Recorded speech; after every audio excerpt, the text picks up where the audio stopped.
Peace, family. Y'all know who it is. It's Bakari Lumumba back once again, progenitor of LumumbaSpeaks.com, a Black empowerment initiative where we believe we can gain a competitive advantage by always betting on Black. Back once again, great Friday evening where we're doing a dual stream with Bequaline Network, the Pan African social media extraordinaire, and of course, LumumbaSpeaks.com, a Black empowerment initiative where we believe we can gain a competitive advantage by always betting on Black. Happy you could be with us this evening. Make sure you tune in, tap in, and be part of the conversation. Before you do, make sure you hit the subscribe, like button, and the like button, as well as the notification bell. And we're going to be having a great conversation this evening where we are asking the question, is sexism, Pan-Africanisms, Achilles heel? So before we get started, family, you all know we have to go over the ground rules here at Lumumba Speaks very quickly. And as you all know, diversity of thought is welcome. So irrespective if you're on the left, you're on the right, you're right down the middle, you're a feminist, you're LGBTQ, you are able to be part of the conversation this evening. Most importantly, no racial epithets, no epithets of any kind. This is, of course, a space of Black empowerment. And of course, we believe in 3 N's of Black power, which are self-respect, self-defense, and of course, self-determination. Also, family, facts over feelings. So if you disagree with someone, we want to make sure that you attack the argument and not the person. Attack the argument and not the person. I say for the 3rd time, attack the argument and not the person. We want to ensure that we aren't engaging in ad hominem attacks. And then, of course, no fundamentally false statements whatsoever are allowed. So you can have an opinion, but if you make a claim that's patently false, we will. Of course, I will tap in and I would be like the brother on the Apollo, right?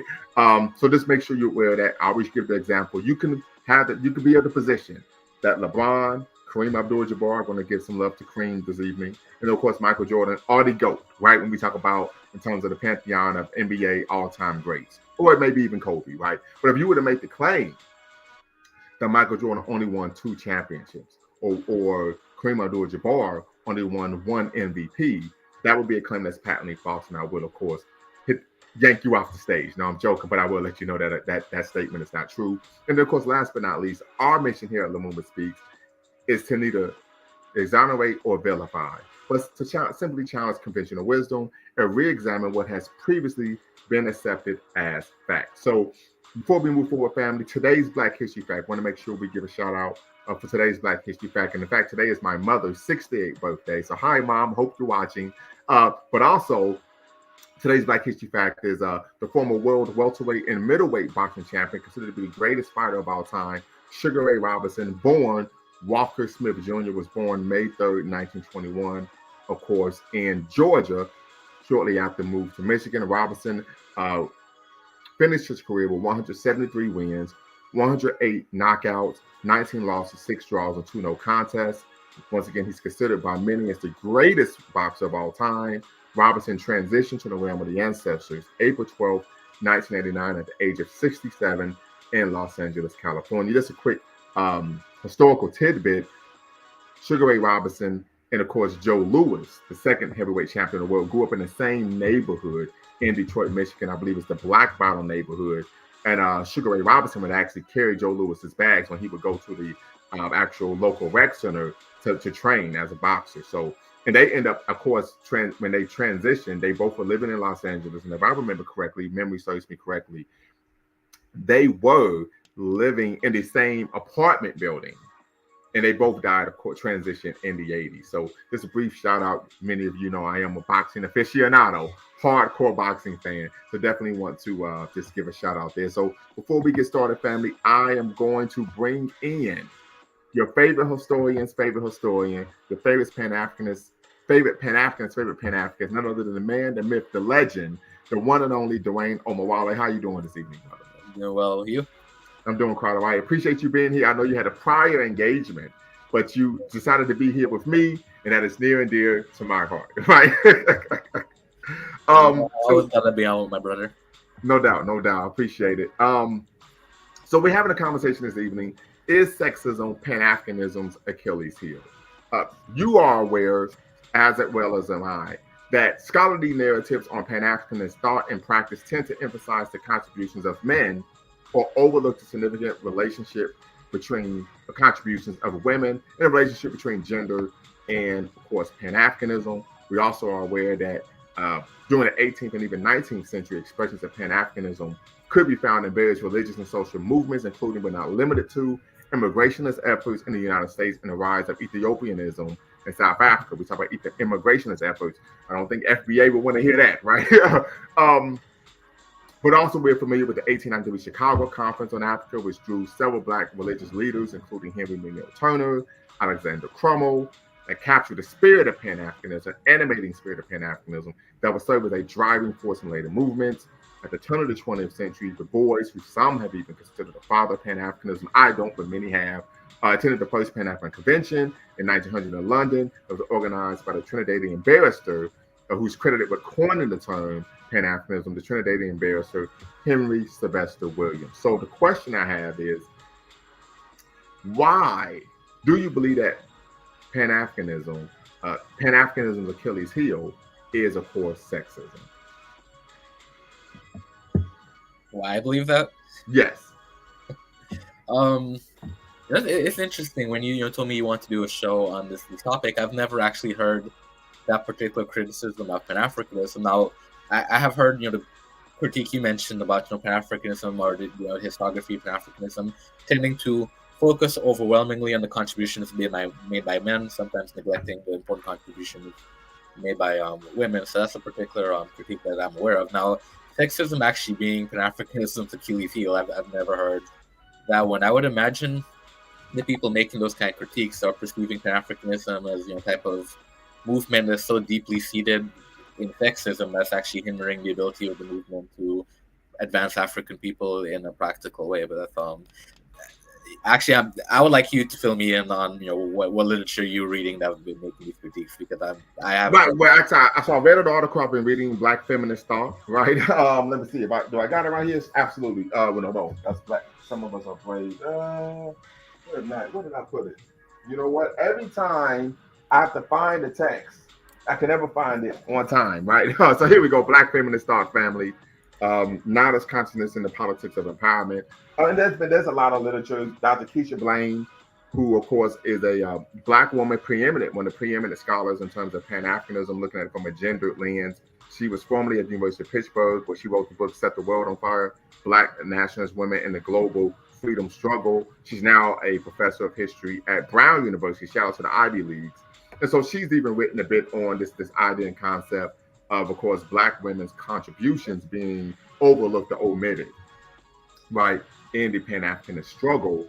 And so they argue that, of course, when you think of Pan-Africanism or you even talk Pan-Africanism, or even a Google search or at the introductory level, you typically are taught about the contributions of prominent men in the movement. We can think of Nkrumah, Malcolm X, Steve Biko, Garvey, Delaney, Lumumba, etc. And you tend not to learn a lot about I.W. Wells Barnett, Amy Ashwood Garvey, both Garvey women, Sister Casely Hayford, Sana Shakur, Ella Jo Baker, Queen Mother Moore, Laura Dorka Kofi, who created the African Universal Church and Commercial League, Henrietta Benton Davis, who of course was a member of Garvey's organization, went on to, of course, advocate for repatriation of African Americans in the 1940s, so much so that they even lobbied for a bill, which was actually authored by the racist Mississippi Trinidad Bebo, I believe was his name.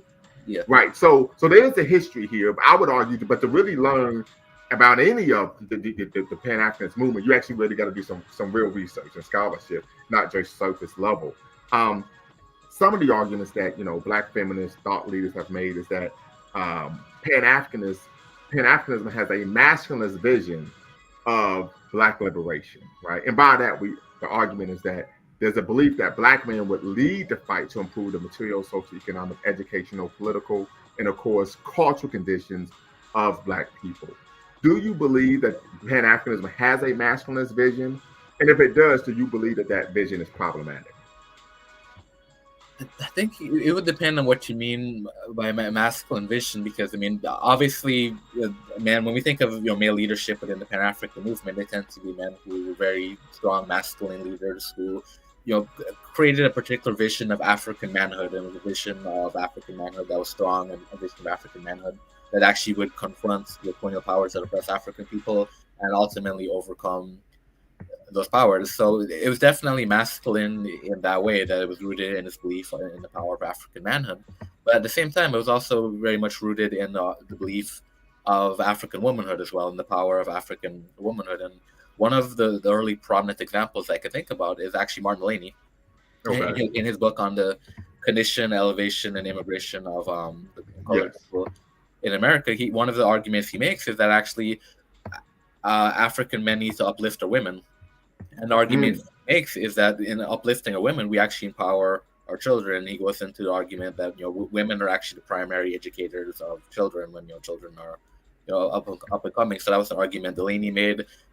Generations later, Malcolm X would make a very similar argument. You mentioned both Amy Garvey's women played a very prominent role in the UNIA. Denton Davis, that you mentioned as well, was another prominent woman who led had a leadership position in the UNIA. So when you actually really look at the history of Pan-Africanism, you find women were engaged in every stage of the development of the movement, and women were encouraged. To typically Pan-African leaders tended not to be the type of leaders who took the position that women shouldn't be involved in the movement. It's not a woman's place to be in the movement. Typically when and this is not to say that women within the Pan-African movement didn't encounter those type of sexist thoughts or resistance, but the general position of the Pan-African movement has always been that to empower African people means to empower African women. I gave Delaney as an example. Malcolm, his views was an example. Thomas Sankara, a big part of what Thomas Sankara Absolutely. in Burkina Faso was to elevate and uplift the women of Burkina Faso. So we see that throughout the history of the Pan-African movement. UC Kwayana, who actually he turned 99 this year, is a Guyanese Pan-Africanist who's been involved in the struggle for decades. When he was organizing for the Sixth Pan-African Congress that was in Tanzania, he organized that conference alongside his wife, Chaco Kwayana. So that, yet again, is another example of an African man who was involved in the Pan-African struggle, and his wife was involved alongside with him, organizing along with him. So I just think when you look at the history of the Pan-African movement, we find that it is rooted in this idea of African manhood needs to be something strong and something empowering, and we find the same vision with African womanhood as well. So it was never, generally speaking, it was never a movement that saw a conflict between men and women. The understanding always was that we need to uplift both our men and women. So I guess the question is, so where is this argument coming from? If there isn't a history of this in the movement, then why are people making this argument? Again, you would know better than I would because you read the literature, but I would make the assumption that this argument probably is coming from individuals who, as you mentioned, because typically when we think about Pan-Africanism, we think of Du Bois and Garvey and Nkrumah, Malcolm X, so probably individuals who haven't actually studied the movement in depth. They're perhaps reacting to what they see on the surface. So they see outwardly the majority of Pan-Africanists who are acknowledged and honored within movements and to be men. So they're perhaps thinking that because of this, it must be a sexist movement or a type of movement that really doesn't value the contributions of women. So I think that might be one aspect of it. The other aspect of it, it could be a situation where it may be individuals reacting to certain sexist remarks they may have heard from individual Pan-Africanists. I mean, I think certainly on an individual level, you might find Pan-Africanists who have those type of views. And unfortunately, one of the things that happens with Pan-Africanism is an individual who claims Pan-Africanism might take a particular position, and suddenly now that person represents the entire Pan-African movement. We've had these conversations with Umar Johnson that and you said you had this experience as well, where when people find out I'm a Pan-Africanist, suddenly now I have to defend everything that Umar Johnson ever done because he's a Pan-Africanist and I'm a Pan-Africanist, and apparently we have the same worldview. So I think that may be part of it as well. That it could be a reaction to perhaps certain views taken by Pan-Africanists who have expressed sexist views. But generally, when we talk about the traditions within the Pan-African movement, I can't.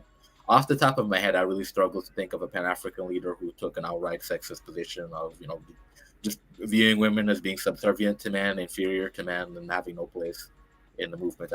From my research, that's not part of the tradition of the Pan-African movement on any level. Right, and what the tale says, the most impressive Pan-African I know is Landa Robeson. She was an incredible mind. If many of you are unaware of who this was Paul Robeson's wife, right? So definitely want to give a shout out there. Some of the literature that I've read, Black feminist thought literature, has made the argument that Black men's patriarchal views derived from European Western influence, and of course, black man's cultural deference. One of the articles I read, they quoted James Baldwin stating that to be black in America and born and raised in America makes one schizophrenic, meaning that at deep down at their core, you want to be white. Are black men patriarchal as a result of seeking to be the cultural children of Europeans? I think that's one of those arguments we have to be very careful. Kwame Ture spoke about this often. Being careful not to make the particular history of Europe the history of the world. So, what tends to happen when we talk about patriarchy? That patriarchy in an African context is different than how it looks in the European context. So, patriarchy within the European context typically has been very misogynistic. It's been the type of position that actually looks at women as being inferior to men, to the point where Aristotle, the prominent Greek philosopher, his position was women were deformed men. In my research on African history, I haven't found any African culture where that was actually part of the philosophical worldview or philosophical thought that women are actually deformed men, they're incomplete men. So those were the type of views you find in Western patriarchy. There was a very negative type of view towards women that developed on the part of Western men. Now, when we talk about patriarchy within an African context, it's different. That even when we find patriarchal societies within Africa, these were societies in which women were still empowered. Women still had certain positions of power. Women, still were respected in ways that we typically don't find in Western societies. And an example of this that I give quite often actually is not related to the continent itself, but related to the larger African culture. That in Ghana, after slavery ended, Africans bought some land and established a village called Victoria Village. And within that village, they established their own local government, including local elections. And within these local elections, women were actually allowed to vote. So women in African societies in Ghana were allowed to vote before even women in the United States. Even on the African continent. Absolutely. Yeah. So that's something that I mentioned as well. Yeah, but so that's the point I was making. But that comes back, these were Africans in Ghana who were creating a political organization that was familiar to them from the African continent, because as we've spoken about in the past, women on the African continent were able to exercise real political power, and in certain situations, we even find very powerful African queens. In Zinga, Yasanto, women who actually were in those powerful leadership positions. So when we're talking about patriarchy, I think it's important to differentiate the types of patriarchy that exist. That you can have a patriarchal system in which men are in the majority of positions of power, or in which men hold most of the power, but yet it doesn't have to be a situation where women are necessarily oppressed or locked into a subservient inferior position. And that's not to say that within an African context, patriarchy was always a positive thing. So certainly there are examples of very negative things that came out of the patriarchal structures of some African societies.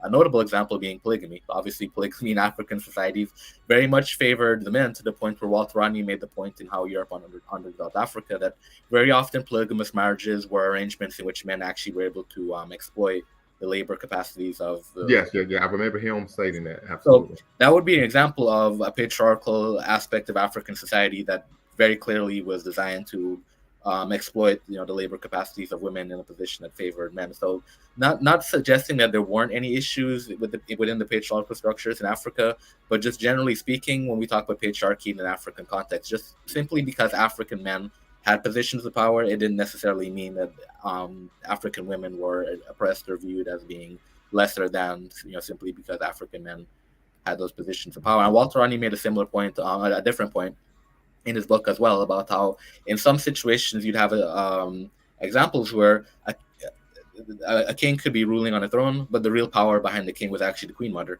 So there are even situations where women actually were the real power behind the throne. So I think it's important to make that distinction in the context of what you're talking about, because when we talk about, particularly in America, masculinity and what patriarchy looks like for African American men, we have to start with the context that this is a society that historically has tried to emasculate African American men. This historically tried to rob African American men of opportunities, potential, tried to rob us of a very identity, a very concept of manhood. So I think, of self. So I think within that context, it's a critical part of the liberation struggle that we assert a very positive view of, you know, African manhood, African masculinity. I think that needs to be at the forefront of the struggle of what African men in the United States are engaged in. So I think the danger in that sort of critique is it runs the risk of then trying to make African men take a position where, okay, well, maybe we shouldn't be as confident, we shouldn't be as, you know, forthcoming in terms of, you know, taking leadership positions. Maybe we should take a step back, you know, be more subservient, you know, not be less confident. We're gonna get to that. So yeah, we're gonna get. I think that's the danger in that it tries to, that argument tries to impose a very Western view of what, you know, patriarchy and masculinity is, and it could be very harmful for the African liberation struggle.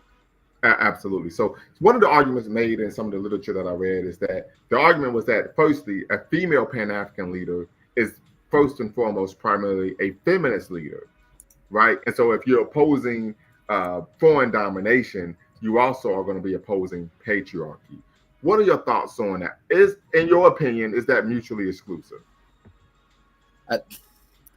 I think that would be true. The only thing I would say about that is it would depend on how are you defining feminism, because, you know, feminism, very much like, you know, Pan-Africanism, when we say feminism, there's different ideologies within the feminist movement. That, you know, generally speaking, feminism is a movement that advocates for the equality of women, you know, equal rights for women. And, you know, certainly within the Pan-African movement, we do find examples of that. For example, Fumilayo Kute, Fela Kute's mother, who was a nationalist leader in Nigeria, one of my personal favorite Pan-Africanists, actually.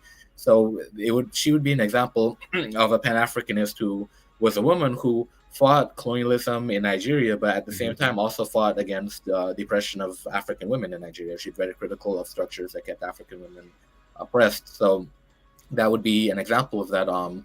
Off the top of my head, I'm also thinking about Assata Shakur. That Assata Shakur was another, you know, very prominent Pan-African leader who fought, you know, racial oppression in the United States. And in her autobiography, she also goes into some of the particular types of oppression that African women endure. And in fact, one of the things she mentions in her autobiography is that there was a situation where she herself was nearly sexually assaulted by a gang of men. So I think Elaine Brown as well, her memoir Taste of Power discusses this type of issue as well. So I think for women in the Pan-African movement that have been in those leadership spaces, for them, it's almost a situation where you have to be a feminist in the sense that you do have to denounce sexism, because they are victims of sexism, and whether it's sexism that's coming from European men who are seeking, I mean, we know the history of this, European men sexually abusing African women and that sort of thing. So whether, I mean, even Arab men, this non-African. That's a big issue even in our parts of the continent. So whether it's, you know, issues with those men or even issues of African men within the community abusing African women. So I think from the perspective of women who've been in Pan-African spaces and been in leadership positions, I think they almost have to take a position of denouncing sexism as well, because it's something that really impacts them. Edna Rollin, a Pan-African leader out of Brazil, she made the point that African women, she said, are oppressed 3 times: oppressed for being African, oppressed for being poor, and oppressed for being a woman. So I think that is a reality that African women confront. That sexism is a real problem, and I think, you know, for a Pan-African woman to be an effective leader, that is an issue that I think they'd have to address. But as I said, but when you're talking about whether or not they were feminists, I think it would depend on which type of feminism you know, we're talking about, because obviously they were all Pan-Africanists. You know, they didn't take the position that, you know, Pan-Africanism was so sexist to the point where they didn't want anything to do with that movement. So I think the argument about, you know, sexism being Pan-Africanism's Achilles heel, like I said, you would know more about this than I would, but I suspect that this is a very academic argument. It's probably not an argument coming from women who are actually organizing within the Pan-African movement. Why Black feminism as opposed to Africana womanism? Can Black women fight sexism and be an Africana womanist rather than a Black feminist? Because of course the argument by the sister who coined the term, Kanoa Hudson Weems, coined the term Africana womanism, is that Black feminism is a derivative of intellectually lazy Black women, or simply seeking to emulate white feminism in blackface. Yeah, I would agree with that, and it's the same point I was making before, that the Africana womanism tends to look at the issue of sexism from an African-centered perspective rather than, you know, simply adopting what the feminists are doing. Because typically, Western feminism is something that emerged out of the particular experience of white women not being able to vote and having those equal rights. But part of that experience of white women also encompasses having power not only over African women, but having power over African men as well. There were situations, particularly when we talk about lynching, that all a white woman had to do is lie on an African man and said, this African man lynched me. I mean, raped me, and then he gets lynched. And Right. white supremacy would always take her word, even though she's a woman, over an African man. So Right. that's always been the issue, that Black feminists it's a contradiction that Black feminists have had to really confront, that they take the position that the primary struggle that African women confront is a gender issue. But yet, at the same time, they overlook the racial component, and the racial component is important because, as I pointed out, white women have power over African men. I use lynching as one example. During slavery, there were white women who were slave owners that had enslaved African men. So within the racial hierarchy in the white supremacist system, being white always comes before being man or woman. So I think the Black feminists, that's an important limitation that I've noticed within that movement, that they try to frame everything in terms of a gender struggle rather than looking at the racial component of the struggle. And I think African womanhood, womanism tends to look at the issue from an African-centered perspective and tends to use African culture as the starting point by which we analyze the problem of sexism and by which we look at certain solutions to really address the issue. Right. So what are in your opinion some valid critiques of Pan-Africanism? Because I would infer, based on the conversation that we're having, that sexism isn't a valid critique of Pan-Africanism. That it's more of an academic argument rather than one from individuals who are boots on the ground. What I would say is it wouldn't be a valid critique of the movement as a whole. It would be a critique of perhaps individual Pan-Africanists or even individual Pan-African organizations. But as a movement, the Pan-African movement as a whole, I don't think it would be a valid critique because, as I pointed out, that when you look at the traditions emerging out of the Pan-African movement, and I gave some examples, but I can name so many more examples of Pan-African leaders who either were women or men who recognize the importance of empowering women. So I won't say that's a valid critique of the movement as a whole. Certainly, one very valid critique, and something that both of us have actually been working through as well as Pan-Africanism, that one of the strengths of Pan-Africanism is that as a collective movement, it's never really defined itself based on a particular ideology. And I say that's a strength because it's allowed the Pan-African movement to grow and to adopt over time and be a very flexible type of movement because it's not dogmatic in terms of if you're a Pan-Africanist, you have to be beholden to this particular ideology. So as a result of that, we have Pan-Africanists who've been nationalists, Pan-Africanists who've been socialists, Marxist-Leninists, Maoist, Pan-Africanists with different ideologies. And I think that's been a strength in the sense that it's allowed the movement to grow over time and remain flexible. But the weakness now is because there's no defined ideology, anybody could say they're a Pan-Africanist, and what they might think of as Pan-Africanism would be different than what you and I would think of as Pan-Africanism. So, to give an example of this is something I'm, dealing with right now with Togo. The government of Togo is now trying to rebrand itself as being a Pan-African government. So they're organizing the 9th Pan-African Congress that's going to be hosted in Togo later this year. And this would be a typical example of the fact that this government is just claiming to be Pan-African now. When you look at the actual track record, there's nothing that's historically been Pan-African about the dictatorship in Togo. Ayedema Nasimbe, he served the French during a period of time where Togo was under French colonial domination. So he served the French military, and when Togo became independent, he continued to serve the French. In fact, the coup that overthrew Togo's first president was a French-backed coup, and the French were backing Ayedema. So for Nasimbe, Ayedema's son, historically, he's been the same type of leader that's always sided with Western imperialistic powers. He's never taken a very strong anti-colonial Pan-African position. So now he's labeling himself as a Pan-Africanist, and that, to me, that's the real danger in Pan-Africanism being too broad in terms of ideology, that it leaves space for a lot of opportunists to then claim that they're Pan-Africanist even though they're not doing any actual Pan-African work or have no history of doing that work. We've spoken about Umar Johnson being another individual like that, and I always make the argument he's a rhetorical Pan-Africanist. He talks a lot about African unity, but when you look at his actual track record, what actual Pan-African organizing work or efforts has he really been engaged in other than giving speeches here and there? So I think that's definitely something that historically we've struggled with within the Pan-African movement. That it's almost it's been too broad to where we have a lot of opportunists that claim to be Pan-Africanists. So certainly when we talk about Pan-Africanism, we make it very clear that we're Pan-African nationalists, and then we define what we mean by Pan-African nationalism. And part of why the distinction of Pan-African nationalism is important as well, and this is a topic that's come up on your platform quite often, this question of, can you be a Pan-Africanist and marry outside the African race? And obviously the nationalist position that is very different than someone who would be a Marxist. So that would be a very concrete ideological difference between two groups of Pan-Africanists practicing two different ideologies. So let me ask you this, considering what you said, should Pan-Africanism be dogmatic? It shouldn't. I mean, that's why I started by saying one of the strengths of Pan-Africanism has been flexible. I think it shouldn't be as flexible as it is, but I don't advocate for any sort of a dogmatic movement that says if you're a Pan-Africanist, it's almost like, it would almost be like religion. To be a Christian, these are the core tenets that you need to believe in. To be a Muslim, these are the core tenets. I don't think we necessarily need to be dogmatic about all of the core tenets of Pan-Africanism. I think certainly there are certain core tenets that we should share, belief in African unity, striving towards African liberation, striving, towards an anti-colonial liberation struggle. But beyond that, I think that there definitely is a danger. Anti-miscegenation? That would be one of those positions that's hotly debated within the Pan-African movement, and that's where we see those differences. Obviously, as nationalists, we would take that position, and I think there's a strong argument, in favor of that, because, and John Henry Clark raised this point, that how could you be for African unity if you can't unite within your own household? So it would be a contradiction. So I think there are certain core tenets that I think we just to be effective as Pan-Africanists, we would need to adopt. And that's a good example, because it would seem, because that's so contradictory, it almost seems counterintuitive or counterproductive to what we're trying to do as Pan-Africanists.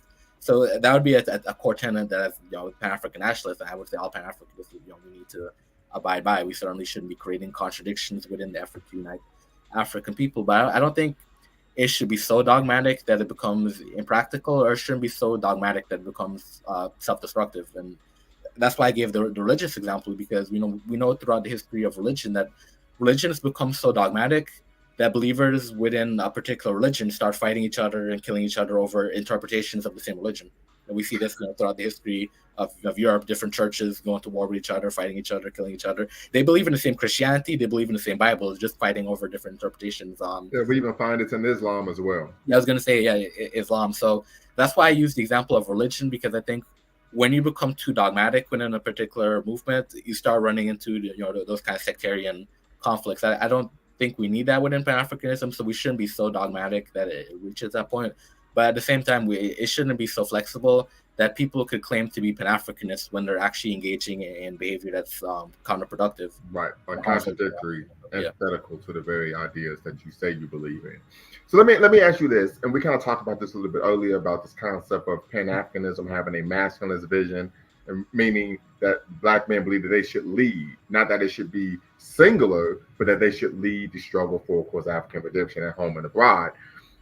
How would Black men be viewed, particularly in the African communal context, if they didn't take a leadership role in terms of striving for African redemption, in your opinion?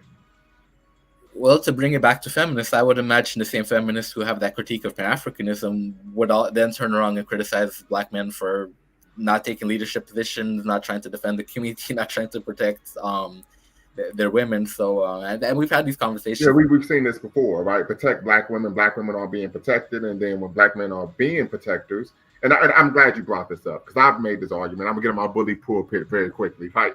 Please forgive me for interjecting, right? But I've made this argument that, particularly Black men like me, such as myself, leadership isn't reactionary. The best leadership that I know, and part of this is based on my military indoctrination, working for Uncle Sam, because Dwayne and Brother Jabril always get on me about that, is the best leadership is preventative maintenance, right? So we're going to prevent problems from even taking place, right? Rather than being a toy soldier that you can wind up and have go out on and send out on dummy missions. And so what tends to happen is you're damned if you do, damned if you don't. If you're being a protector, you're seen as being a controlling, dictatorial, patriarchal, misogynistic pig, right? And if you aren't being a protector, if you aren't engaging in leadership, if you aren't making decisions, if you aren't taking the initiative, then you're a weak man. And then the women have to carry the burden of the community on their shoulders because our men aren't ish. So we tend to find ourselves in a catch-22. And I even argue that from a feminist standpoint, I've made the argument, I've read a lot of the literature, that it's really rooted, particularly Bell Hooks, who is your favorite scholar, right? That a lot of the argument, I argue, just rooted in manipulation. We want to be able to put masculinity on the shelf and then use it when we feel it's needed and necessary. And so I even argue that is a dehumanizing apparatus because you're seeking to not accept the whole person, but only parts of the person. And that's an argument that a lot of feminist scholars make in terms of how women are objectified from a beauty standpoint. We see this in music videos where they may not show the woman's face, just maybe her legs or curvaceous figure, right? And so I would argue that the same is being done from this perspective as well. Extremely problematic. Yeah, and that's why I made the argument before that we need to address these problems looking at it from an African-centered perspective. So in many African societies, typically what you find is, again, go back to the fact that most African societies are patriarchal to different degrees. Typically what you'd find is that even though men were in the majority of positions of leadership, it was not a situation, as I said before, where women were completely suppressed or dominated. So I mentioned the Asantwa, as an example. Mm-hmm. The Asante people traditionally were patriarchal people, but yet there was still that level of respect for women to the point where when a strong African woman actually arose and took a position of leadership, that the Shanti men were willing to get in line and fight behind the Asantwa. And part of what she did to rally the Asante men towards fighting the British, she called them out. And she basically called out the Asante men for not being stronger in terms of not being strong, man, not being about that life, not being about that action, not being willing to spend the block, right? I mean, we're gonna keep it a buck, right? We're gonna keep it all the way 100. So, and we tend to find, and I can say this as someone who's worked in the academy, that type of masculine frame of reference, that type of persona is frowned upon. Right, and so I argue a lot of it is rooted in manipulation that they want to emasculate black men. Right? I know your favorite Pan-Africanist, Dr. Umar Johnson, has even made the argument that feminism is part of white supremacy.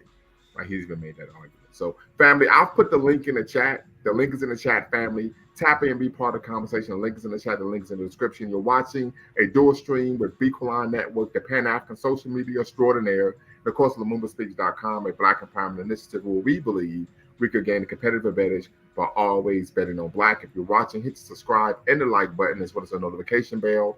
Thumbs up, thumbs up, thumbs up. Want to make sure that you, of course, are aware of all of our upcoming videos. So Mr. Sandman states it's a part of human nature for men to be assertive leaders. Natural selection, women reproduce with masculine man. Men and women need each other. Women couldn't survive on this planet without men. And our species, I wouldn't use the term species, but I get what you're saying, would go extinct without women. Facts, we need each other. We're talking about duality here, which is an African cultural concept from antiquity to today. So you cook with fish grease, Brother Sandman. I know you're in the Illidale. We know Boots Ennis got a fight coming up in July. But tap in and be part of the conversation. And so Brother Pharaoh states that, this matriarchy and black misandry is Pan-Africanism's Achilles heel. I would make the argument that may be an issue in the Black community as a whole, but I don't see that this is something that actually is causing issues in the Pan-Africanist movement, right? So, but tap in, be part of the conversation. Definitely would love to hear what you have to say. And I would agree with, of course, Brother Dwayne Omawale.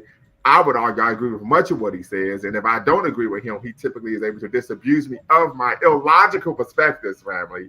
He is my I may be older than him, and genealogically speaking, but he is my Pan-Africanist big brother. So just want to make sure you all are aware that if you haven't, make sure you go on to Facebook and, of course, follow Dwayne Omawale on Dwayne Omawale Pan-African Writer.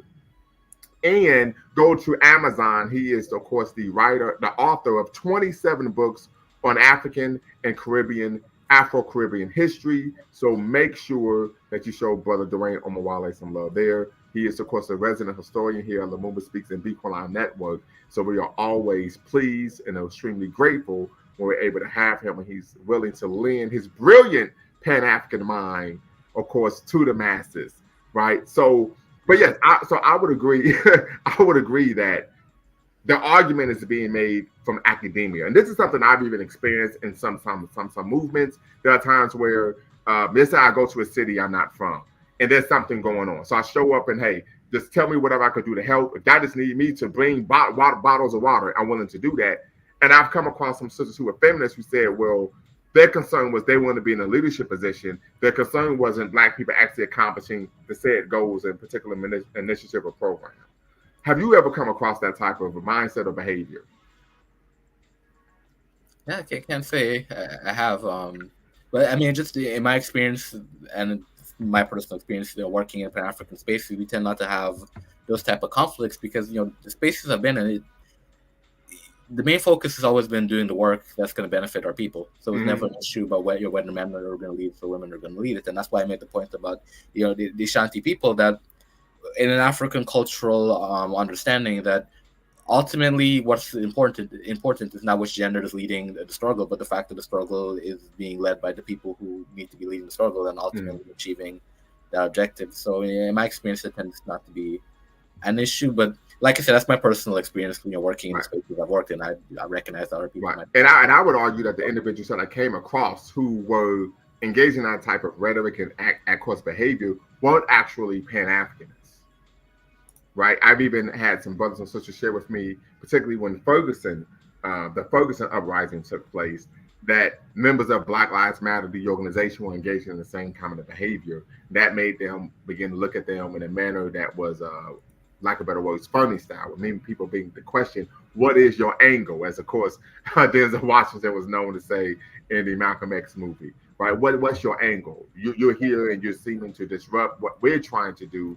And so these are issues that I think we have a concern with. I know, but Bawana typically takes umbrage with some of the arguments coming from the academy because it's theoretically based and not based in praxis. And we know that unfortunately that could be very difficult to actually try to connect the two when one. So LMA, I see you, brother. You can turn your camera off. I'm gonna bring you in. When one doesn't actually look at what happens on the ground in actual particular movements and organizations. LMA, what's the word? Hey, nothing much, man. Can you guys hear me okay? Oh, we hear you just fine, brother. Just fine. Appreciate you tapping in, by the way. Uh-oh. And real quick, where the sisters at? Look, we're having a conversation about sexism and the Pan-African movement. We're going to need you all to tap in, right? We get this all the time. This is a masculine space. There's no women here. This is open to everyone. The link is in the chat. The link is in the description. Come on in. Be part of the conversation. We want to hear what you all have to say. So it's Sexism, Pan-Africanisms, Achilles heel. LMA, go right ahead.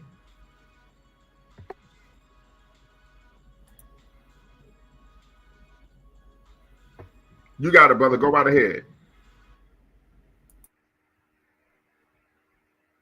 Brother LMA.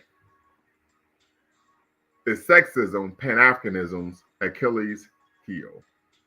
So I would say this, and maybe Brother LMA is having some technical difficulties. So, but I've come across even in higher ed, the question may be, well, sisters may feel uncomfortable. Yeah, he's having some technical difficulties. Hopefully he'll tap back in very shortly. Is that, well, maybe, the masculine persona makes the sisters feel uncomfortable. And so the argument typically shapes around maybe if the brothers can shrink themselves, it would make the sisters more comfortable. And I argue that that is something that is extremely problematic, is unbecoming. That's not the way the real world works. And I wouldn't ask a sister to shrink herself unless the person was engaging in behavior that was unbecoming, untoward, problematic, unprofessional, counterproductive, etc. Right? For example, and Brother Dwayne can speak to the masses on this. I have a loud personality, to put it kindly, right? I have a loud personality, but I also know that if I'm in a meeting, if I'm doing organizational work, if I'm working on the behalf of the people, that doesn't work. I can't behave that way when we're out here in terms of trying to engage the community or do work that's going to benefit our people. Right, so I think it's that needs to that needs to be understood. One of the issues I even have with Black feminist thought is the belief that masculinity in itself is problematic. That is an argument that is made. I've read the literature that masculinity. The argument they make is that masculinity is historically and contemporarily troubled. right? So something to consider. LMA, appreciate you tapping back in, brother. All right, can you guys hear me now? Yes, sir. Okay, good. Okay, yeah, man, great topic. I'm coming to this from the standpoint of a layman, so if I can't quote the latest author, please forgive me. But I do think No that, problem, brother. yeah, but I do think that this point is very important, especially as men, as black men in this country. We were brought up in this system, so whatever ill will that the white dominant system has is going to drip onto us, so we can unknowingly, unwittingly pick up some of those traits.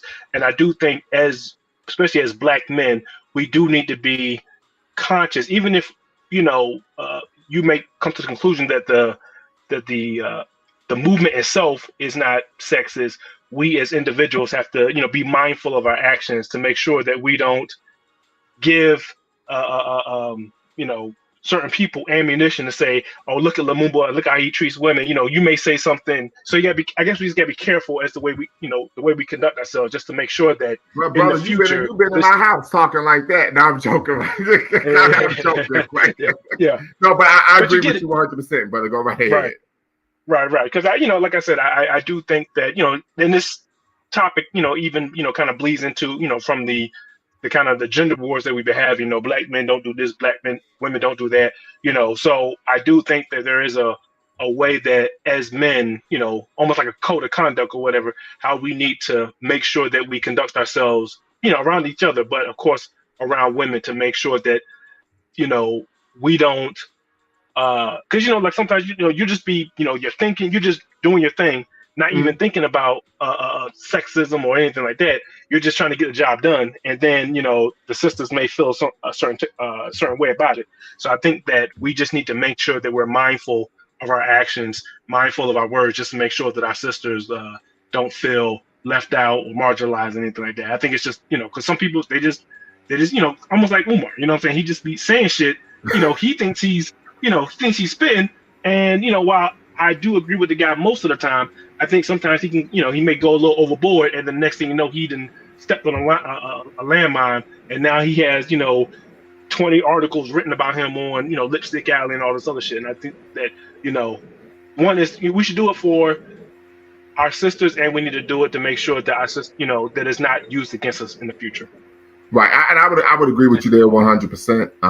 Yeah. I think it's something we need to be cognizant of. I became extremely cognizant of that when I had my daughter. So I wanted to make sure that I was not engaging in sexism in her own household, where I was preventing her from engaging in particular activities, or even being a thought leader, or even a progenitor of some ideas, or even actions or initiatives in the home, simply because she was a girl. So I definitely agree with you there.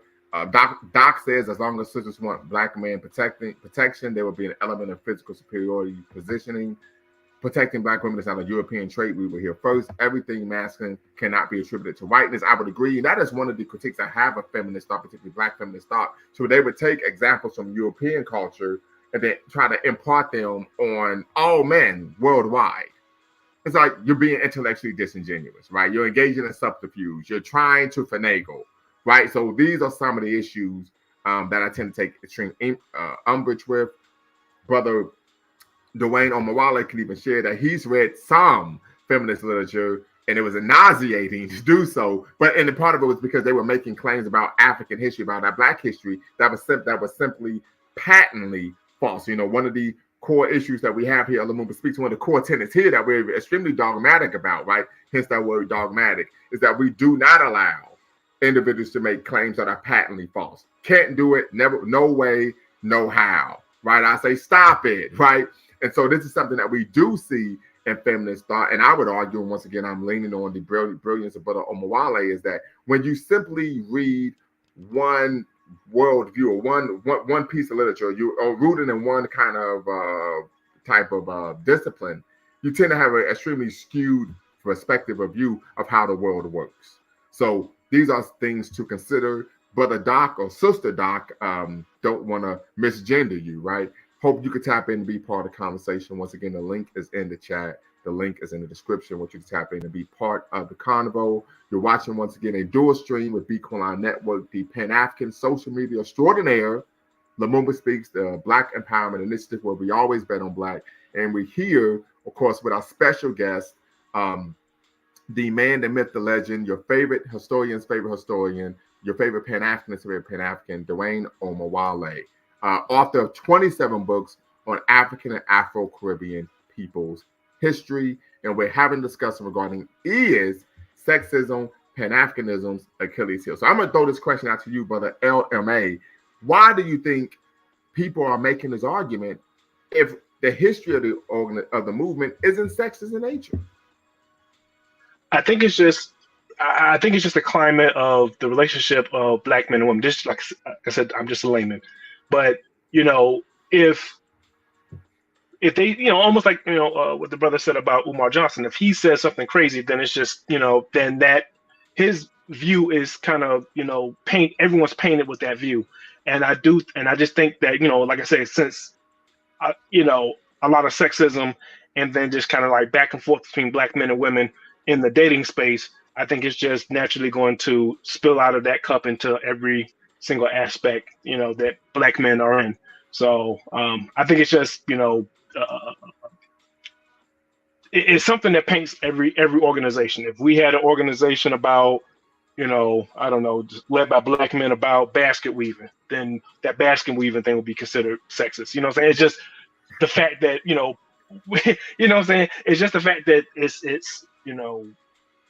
I think that everything's going to get painted with that sexism just because of the climate that we're in. I do, like I said, I do think, I'm not saying that, Black men are perfect by any stretch. Black we men do have are things perfect. we need to work on. Say what now? I said Black men are perfect. If you say so. I'm messing with you. Go ahead, no, brother. Yeah, but I do think that there's just certain things that, we need to just be mindful of. Because like I said, it's if you can go back 100 years in the past and tell them like, hey man, watch the way you move, because these little jokes that or little moves that you're making can have ripple effects in the future. So I think it's just we just need to move a little better. I understand. And so brother Doc says, what particular activities did you not want your daughter to participate in? So there wasn't any particular activity. It was simply oftentimes I would overlook her in terms of leadership in the household. So there would be times where I would allow my children to make decisions or be a leader for a day. And I'm like, hey, I'm overlooking her. Some of it had to do with her being a baby, but then I say, hey, this is counterproductive. This is going to help her development intellectually as a person, for a whole person. So I became cognizant. And then there was a situation where my son, this is back when they were like 6 and 3. I think my daughter was 3 and my son was 6. And he asked, he wanted to play basketball. And he was like, why doesn't she want to play basketball? And I said, well, she's a girl. Now I had to check myself, like, girls play basketball. Right. So that would be an example of having to make sure I kind of, policed some of the language that I was using in the home. Mr. Sandman, what's the word? Hello, can you hear me? Yes, we can. Hey, what's going on? Yeah. So basically, hello, are you still there?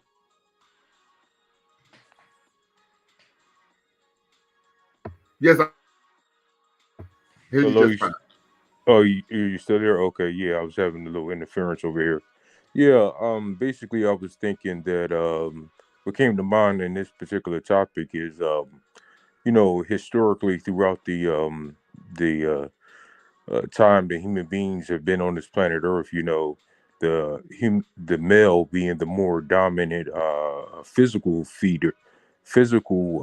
being between the man and the woman, allowed him to gain more power in social settings in between culturally.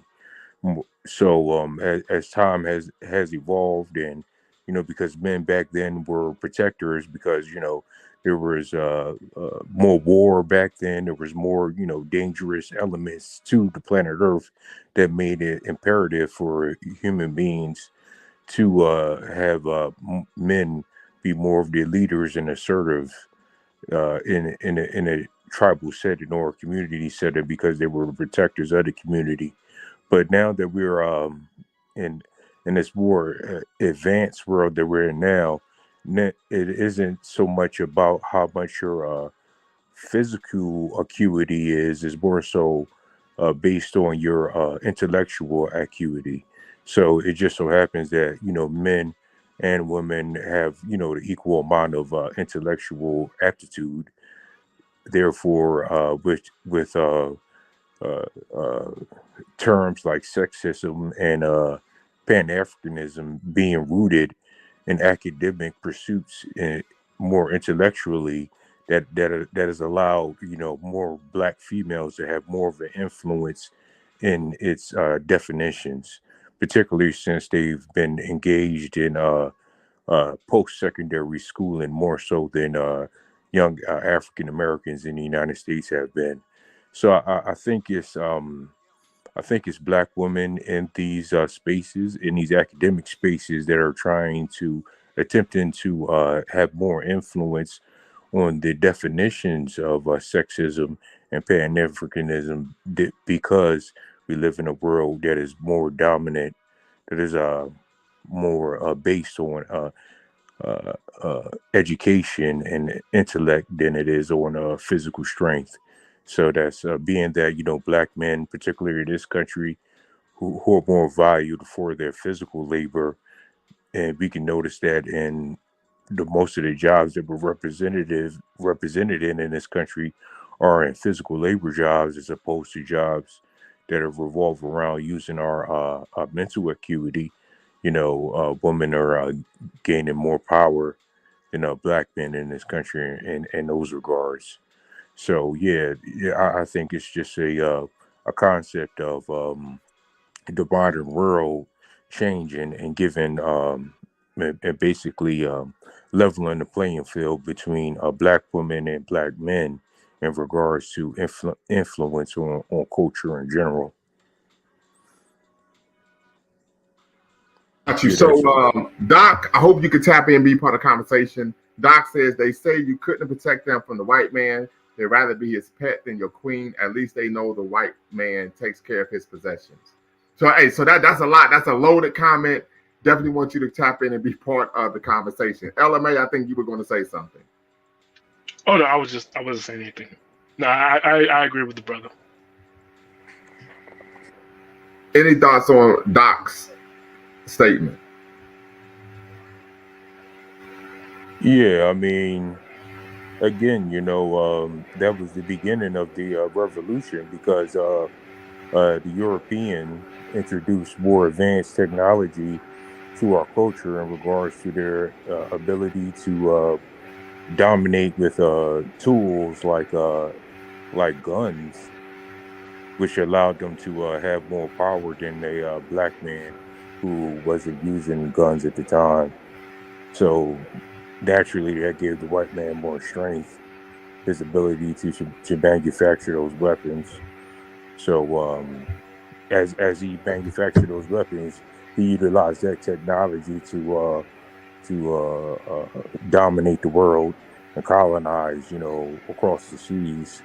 So naturally, I believe Black women might feel that they weren't protected by the Black man, because they didn't, even though he was able to protect them in Africa, from other warring tribes or other warring factions, and from Mother Nature in general.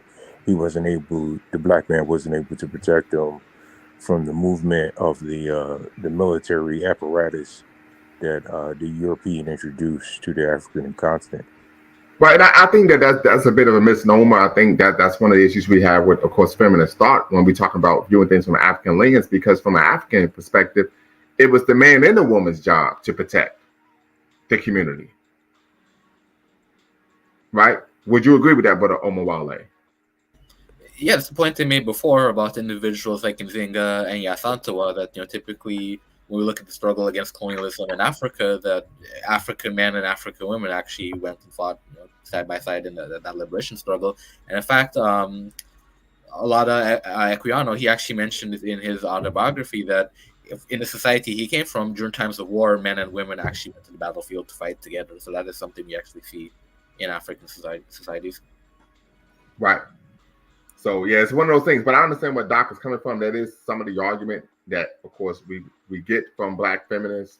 So like I said, I think that's a major issue when we talk about, unfortunately, not using a African-centered frame of reference for, of course, African problems. What does that say about the Black brand of masculinity? What resources can we organize to improve ourselves in the area of intelligence? Perhaps that's our Achilles heel.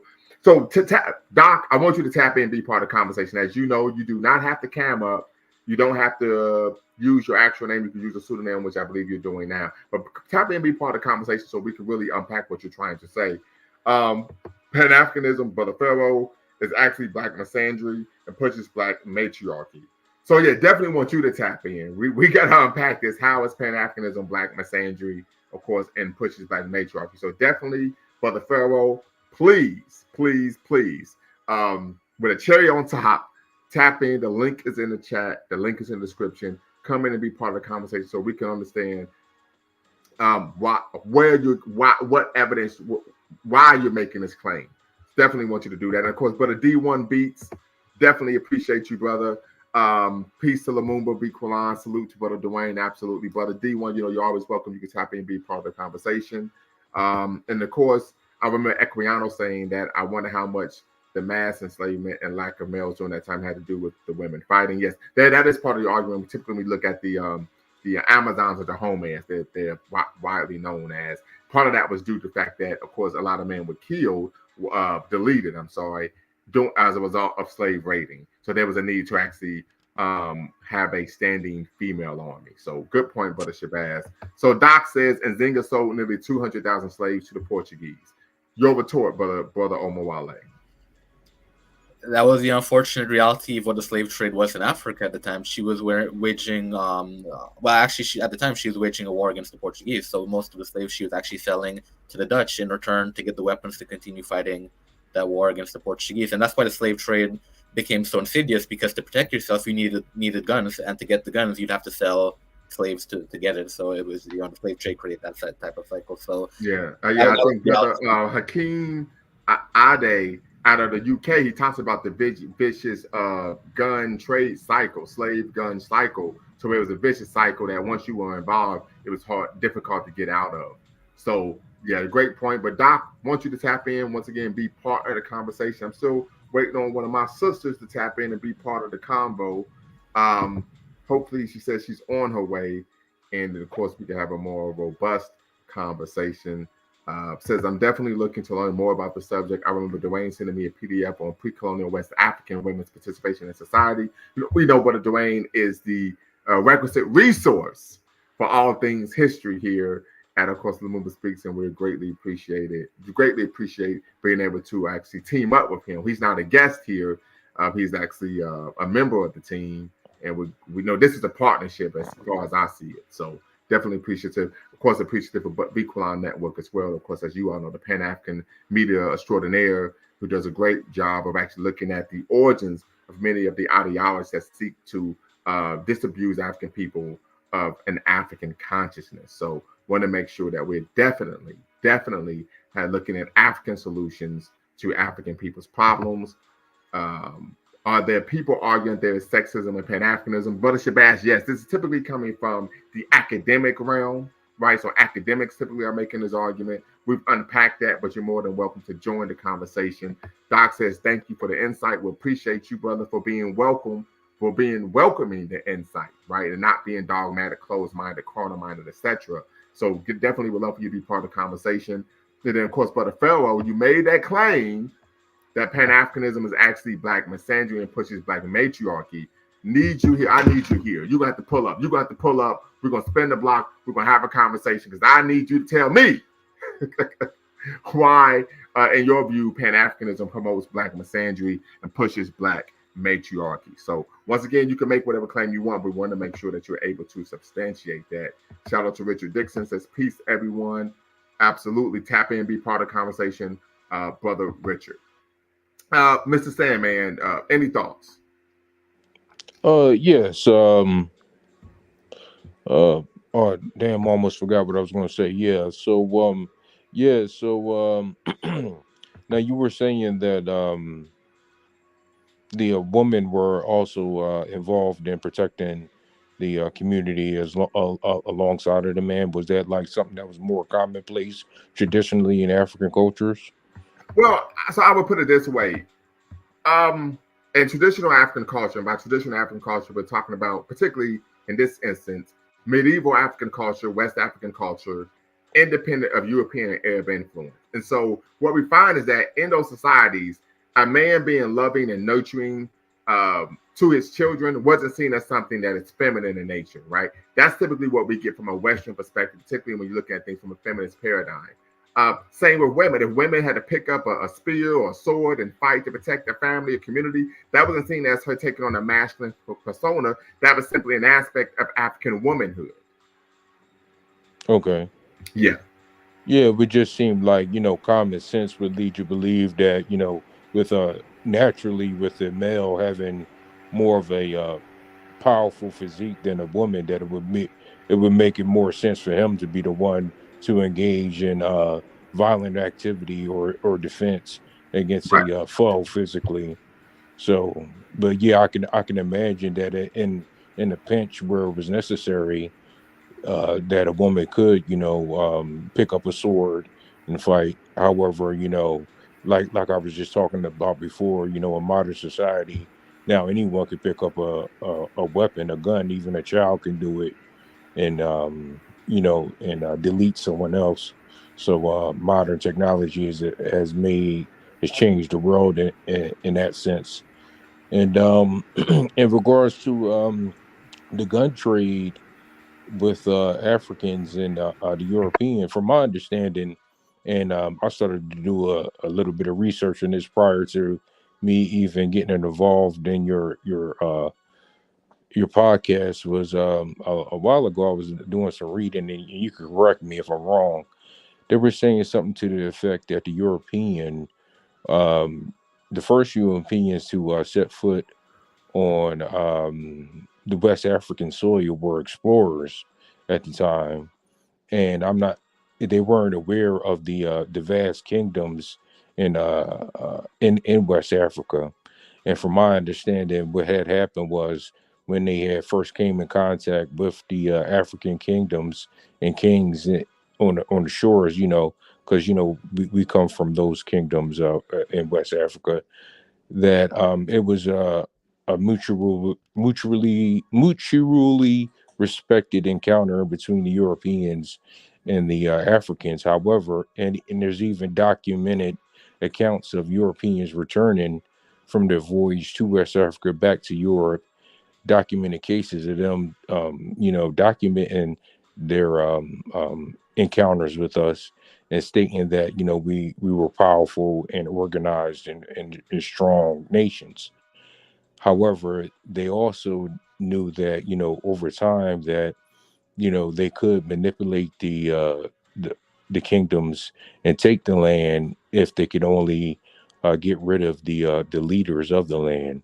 So apparently, what had happened was, and you correct me if I'm wrong, but over time and going back and forth and trading between Europeans and West Africans, as the older monarchs started to pass away, being that because it's a monarchy, it was the king and queen's child, young, inexperienced child, gullible child who would take over the kingdom, and then at that point, it was that's when the European was able to manipulate the king or the prince of the kingdom by sowing strands of discord in between different kingdoms. So they utilized that ability to, because they knew that it was a monarchy, that they can manipulate the young kings that took over time, and then that's when the greed started to come in, whereas though they started to trade guns so that they can gain more power and influence in the world. I mean, in the land area, and that's when kind of like what's happening now. Like here in the United States, you see Joe Biden selling all of these weapons to Ukraine, to help them fight Russia. Or you see like there was this one movie not too long ago, and I believe and it was based on a true story, whereas though this one man, he was selling all kinds of Russian weapons to a whole bunch of different countries and warlords in Africa for decades.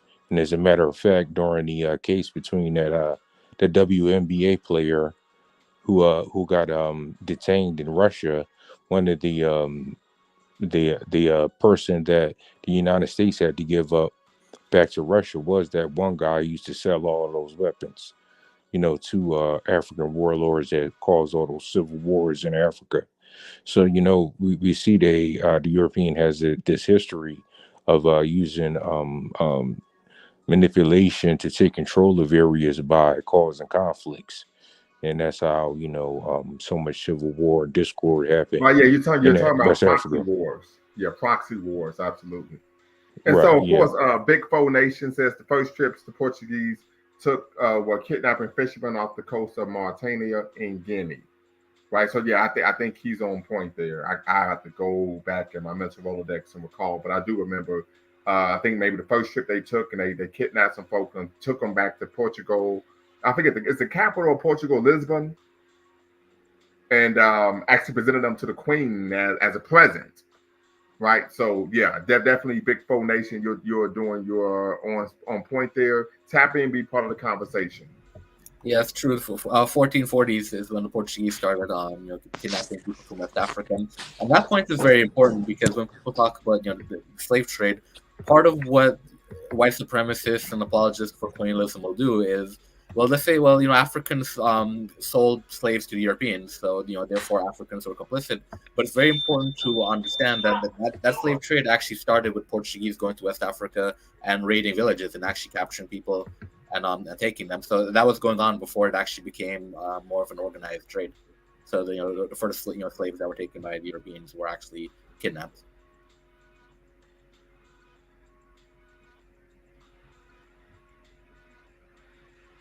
Absolutely, yeah. Victor Bout is the guy you're talking about. Absolutely, very much so. Absolutely.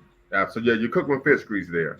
Cook with fish grease. And then one of the questions was about sexism. But Dixon says, just coming into this conversation, I'm curious who are the victims of this perceived sexism? Is it the women or the man? The argument that most would make is both. Many feminists would argue that men being patriarchal is actually damaging to themselves because it causes them to have to live up to a standard that is unattainable, right? And then, of course, they argue that it's damaging to women because women are being withheld from leadership, of course, positions, opportunities, etc. But as we went over before, the history of the movement does not, of course, show that. So these are claims that are more, I would argue, theoretical and academic rather than rooted in reality. But if you're watching, make sure you hit the subscribe and like button. You're watching Lumumba Speaks, a Black Empowerment Initiative where we believe we can gain a competitive advantage by always betting on Black. And of course, Bequaline Network, the Pan-African social media extraordinaire, dual stream where we're discussing is sexism, Pan-Africanisms, Achilles' heel. Need some sisters to tap in, be part of the conversation, right? So don't say we don't allow sisters here. This is a primary opportunity for sisters to tap in, and of course, be part of the convo. So the link is in the chat. The link is in the description. Tap in and be part of the conversation. Absolutely. Okay. Anyone? Any thoughts? So I guess the big question is, how do we solve this problem? How do we solve the problem of this misnomer that Pan-Africanism is a sexist ideology or movement? I think it would be through proper education, because I started by making that point that when we look at the totality of the Pan-Africa movement, that certainly has never been a prominent aspect within the movement. So I think to me that it would really be the solution to I think a lot of problems you have in the community. People just don't do the necessary research to really understand what it is that they're talking about or engaging in. So I think in this particular situation, the solution would be people really just taking the time to understand the Pan-African movement. And it's difficult now because there are particular groups that have their own agendas behind why they deliberately distort the history of Pan-Africanism. There's different groups that actually have a vested interest in opposing Pan-Africanism and distorting what the movement represents. So I think for Pan-Africanists, we definitely have that struggle of really educating our people on what Pan-Africanism is, what the impact of Pan-Africanism has been for our people, and correcting a lot of the misconceptions that are being deliberately pushed to, like as I said, to distort the Pan-African movement and really Gotcha. misrepresent what it's been about. Very quickly, I see a look. It's a man. I see you in queue. I need you to cam up in queue just to make sure you're not trolling. Cam up in queue, then you can turn your camera off, and then I can bring you onto the live. Great point, brother Dwayne. So they tapped out, so that means they must have been trolling, right? I asked them to turn the camera on, they got up out of here. So D1 Beats asked a question from the feminist argument: how does patriarchy hurt men or can't be lived up to by men? Interested to hear if y'all can explain that perspective. See, this is why there was a sister who said she was going to tap in and be part of the conversation. That she would be able to answer that question better than I can. Teo, need you to cam up in queue to be part of the conversation. Okay, I see you. You could turn your camera off, and I'll bring you in. You can turn your camera off. I'll bring you in. Yes, that's something that I would need to, of course, unpack as well. Want to unpack as well. The other question, Doc Phyllis. Doc, I need you to cam up in queue before I bring you onto the live. So I need you to cam up in queue before I bring you onto the live. And then, of course, so that I can ask the question that brother Shabazz got you. Okay, you can turn your camera off, Doc. I got you. Do you guys see patriarchy as a problem? As I pointed out before, it certainly could be a problem in situations where men have so much power that it becomes oppressive to women. And I gave an example of even in traditional African societies, we do find certain institutions that were actually very oppressive to women. So it could be a problem if it's not managed in a particular way, if there's not particular checks and balances. And in the past, when I was on this platform, I spoke about how certain African societies actually had those checks and balances in place, where if a man stepped out of line and did things that were abusive to a woman, there were those traditions and institutions in place.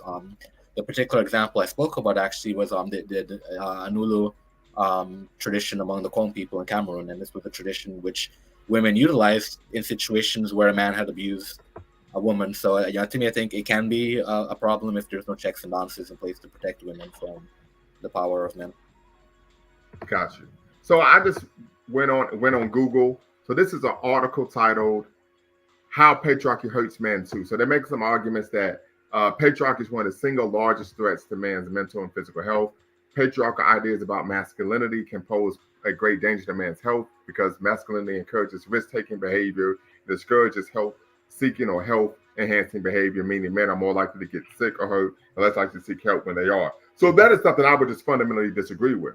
I view anyone who knows me that we and Brother Dwayne can speak to this, the brothers I associate with, we actually rail against racially disempowering, self-defeating, self-destructive behavior, right? So what we tend to find from a feminist perspective is that they take any negative attribute and ascribe it to what? Patriarchy.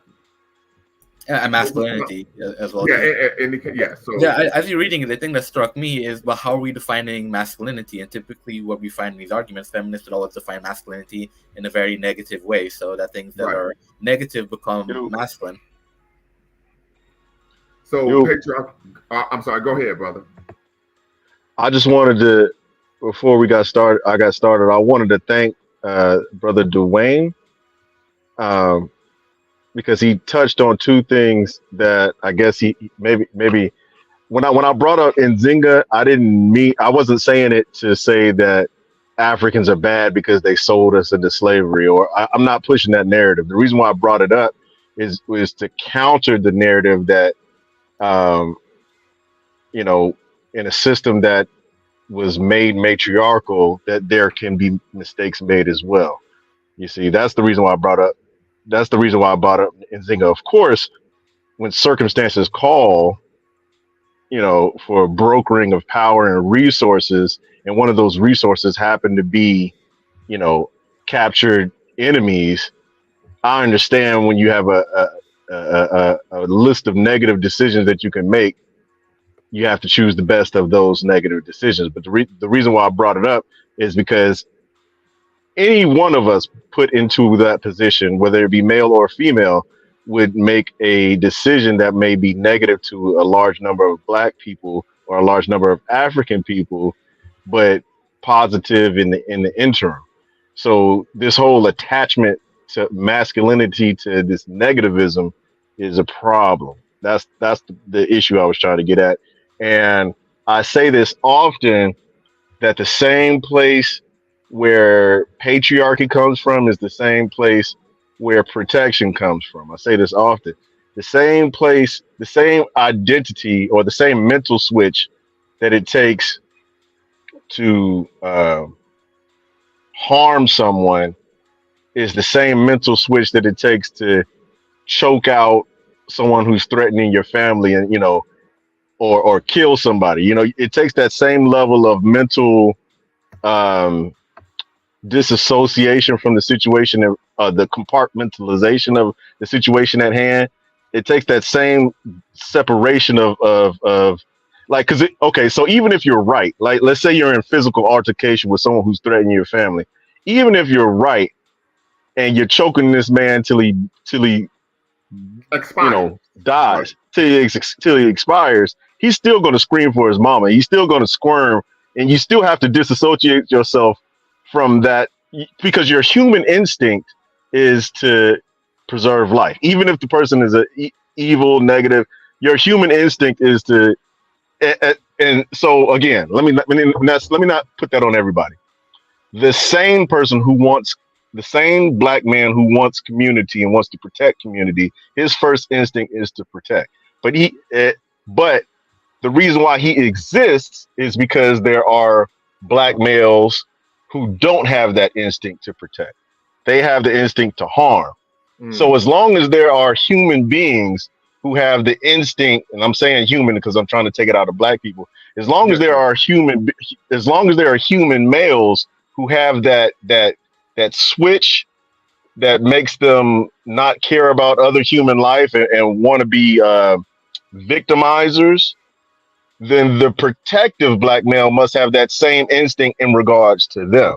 So when women try to shut down that, even in the article the brother was just reading, he said that patriarchy causes men to take risks. Well, protection is a risk. You risk your life by protecting the community. So risk taking isn't in itself a negative attribute of masculinity. So I think it's a really lazy form of absolutely. It's a really lazy form of trying to challenge the problems that we do have. Of course, one of my comments I was going to write before I got in there was to say that we have to create mechanisms to either help sisters understand our role or help them be participant or feel like, all of it. They need to be, because they're valuable. Our sisters are valuable. Their intelligence is valuable. Their assistance is valuable. We can't be a community without them. So oh man, what am I saying? No, I want them to be at the table. I want them to be at the table, and they should be at the table. We can't be in community without them. That's all I'm saying. Right. So, and I think you make some good points. One of the arguments I've always made is that some of the arguments that feminists make to try to disabuse Black men of being patriarchal are intellectually lazy, right? Disingenuous at best. So I think you're cooking there. But let me try to finish this. So it says patriarchy also promotes hierarchy over women, justifying and encouraging the dehumanization of women, leading to male entitlement and violence. They make the argument that, according to stats, 85% of victims of intimate partner violence in 2012 were female. Women account for 90% of victims of stalking by current or former intimate partners. So I don't know about Canada, but I can talk about here in the United States. Dr. T. Hassan Johnson just wrote a book that came out last year, Solutions for Anti-Black Misandry, Flat Blackness, and Black Male Death, the Black Masculinist Turn. And one of the things he talks about is that one of the things that feminists choose to omit is that unfortunately nowadays domestic violence is bi-directional. If you talk to a police officer walking the beat, they would tell you that nowadays domestic violence is bi-directional. Even here in the capital city of Ohio, Columbus, Ohio, go Bucks. Once again, Ohio State's going to win the Natty this year. You heard it here first. They would tell you, yeah, when we get the calls, it's 50-50. In fact, the Columbus legislature has even changed the law to where it doesn't matter. They focus on who was the primary aggressor, irrespective of gender. So that is an issue as well. Women and girls make up the majority of sex trafficking victims, which is true. There can be no doubt that discrimination against women contributes to human trafficking, yada, yada. In short, patriarchy upholds norms and behaviors that are neither attainable nor desirable. And in the process, we all suffer. So then you have to make the argument, who's make the argument these are norms and behaviors that we don't, that are undesirable, right? That in itself is subjective. So let's see Academics. Here. Right. As a movement, feminism has benefited both men and women. We owe a debt to amazing women like Bell Hooks and Angela Davis. I don't know. I've read their literature. I couldn't get with that. So let's look at this. Feminism has both benefited men and women. I don't.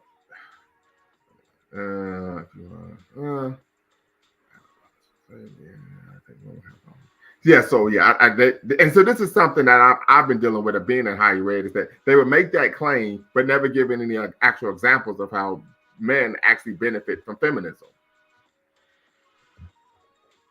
Right, and like I said, and let me stop the share, and then I'm of course bring you all back in. But I can recall listening to a keynote address by Bell Hooks, where she stated in her address, and Brother Dwayne, I shared this with you already, where she says, well, you know how patriarchal men are.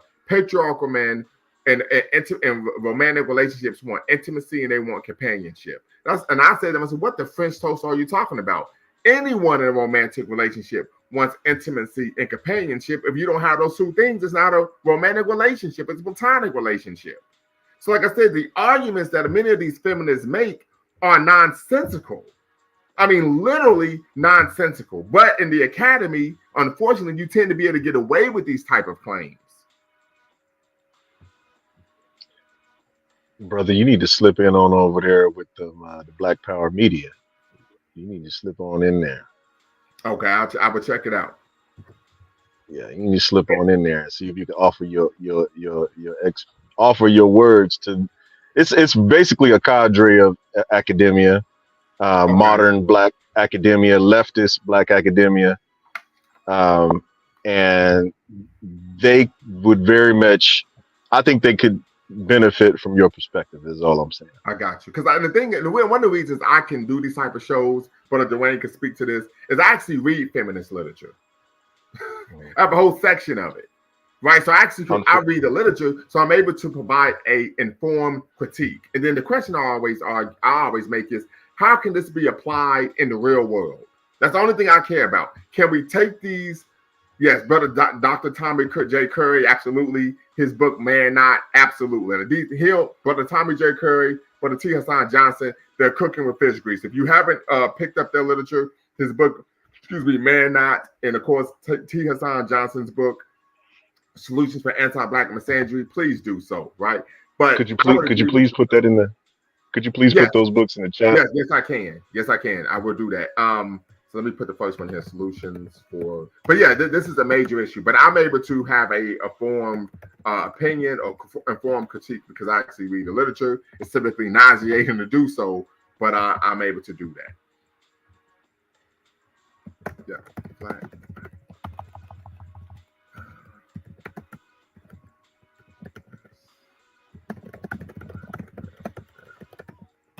Okay. Any other thoughts, family?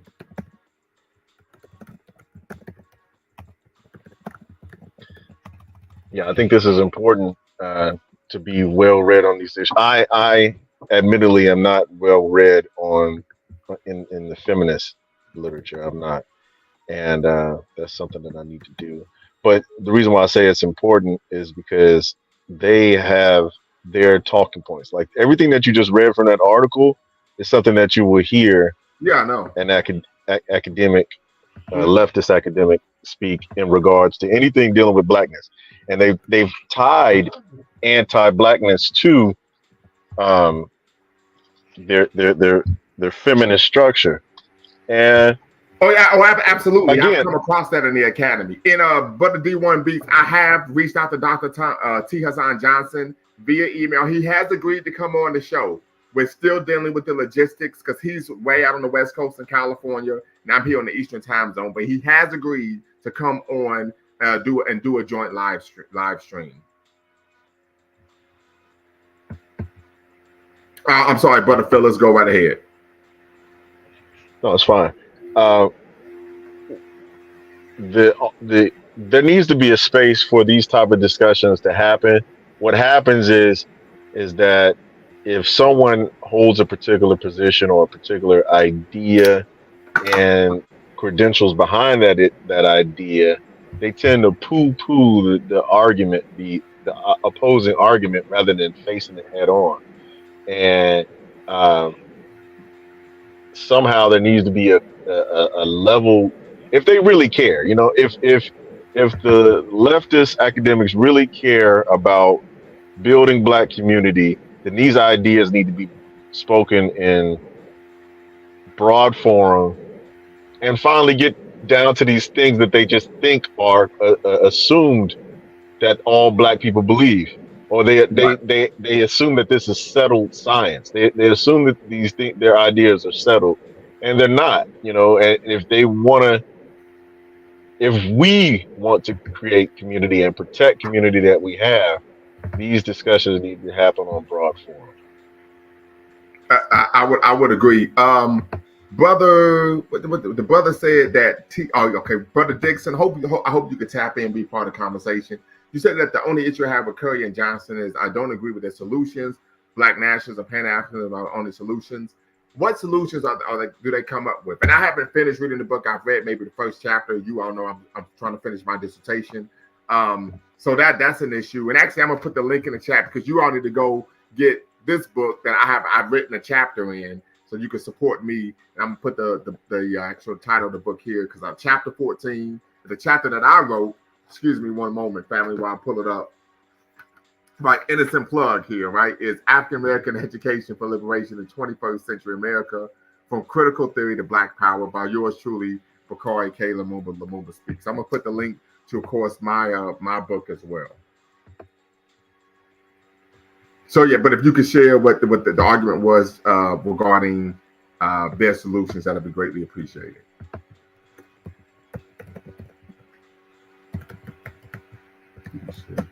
Are you familiar with T. Hassan Johnson and Tommy J. Curry, Brother Omawale? I am with Curry, not as much Johnson. Actually, okay. It's interesting because the writings from Curry that I've read actually were related to Black nationalism. Okay.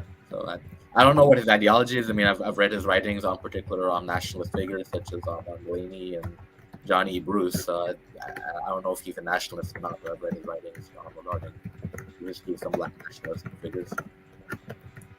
Gotcha. Hello, can I hello? Yes, go right ahead.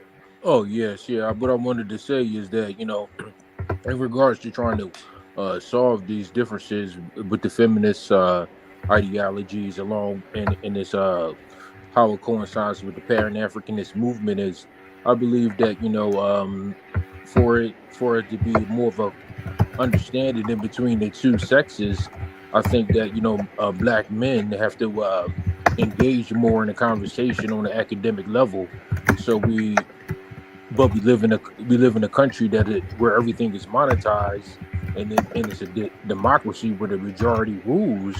And we already know that women, particularly Black women, outnumber us. Maybe even 2-to-1, even close to those numbers. Not just on the academic world, but just in the civilian sector in general. So there's always going to be more of a market for their literature and their philosophical literature to be marketed to the African American public, as opposed to the ideologies or the thought process of the African American man.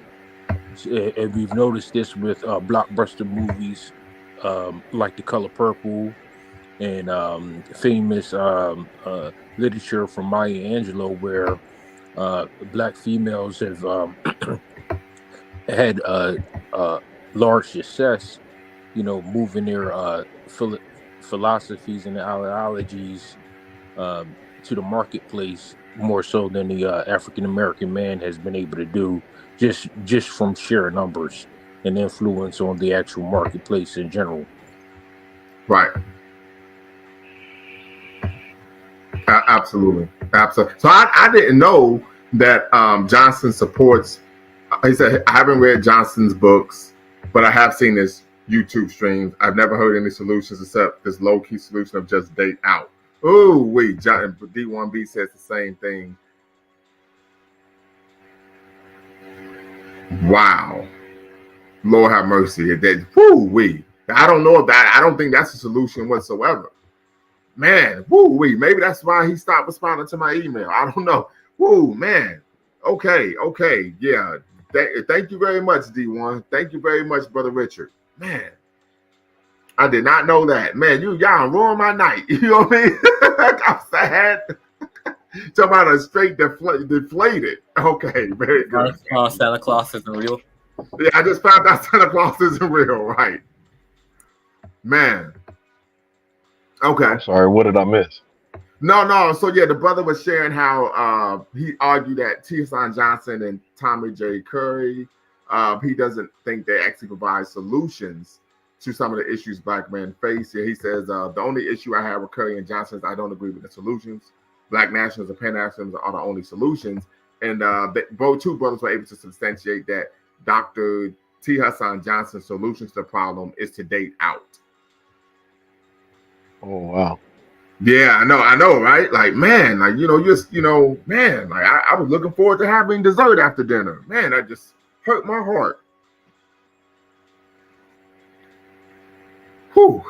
Yeah, that's a lot to unpack. That's all I can say. A lot to unpack. I am. Yeah, I didn't know that. I didn't know he was on that type of time.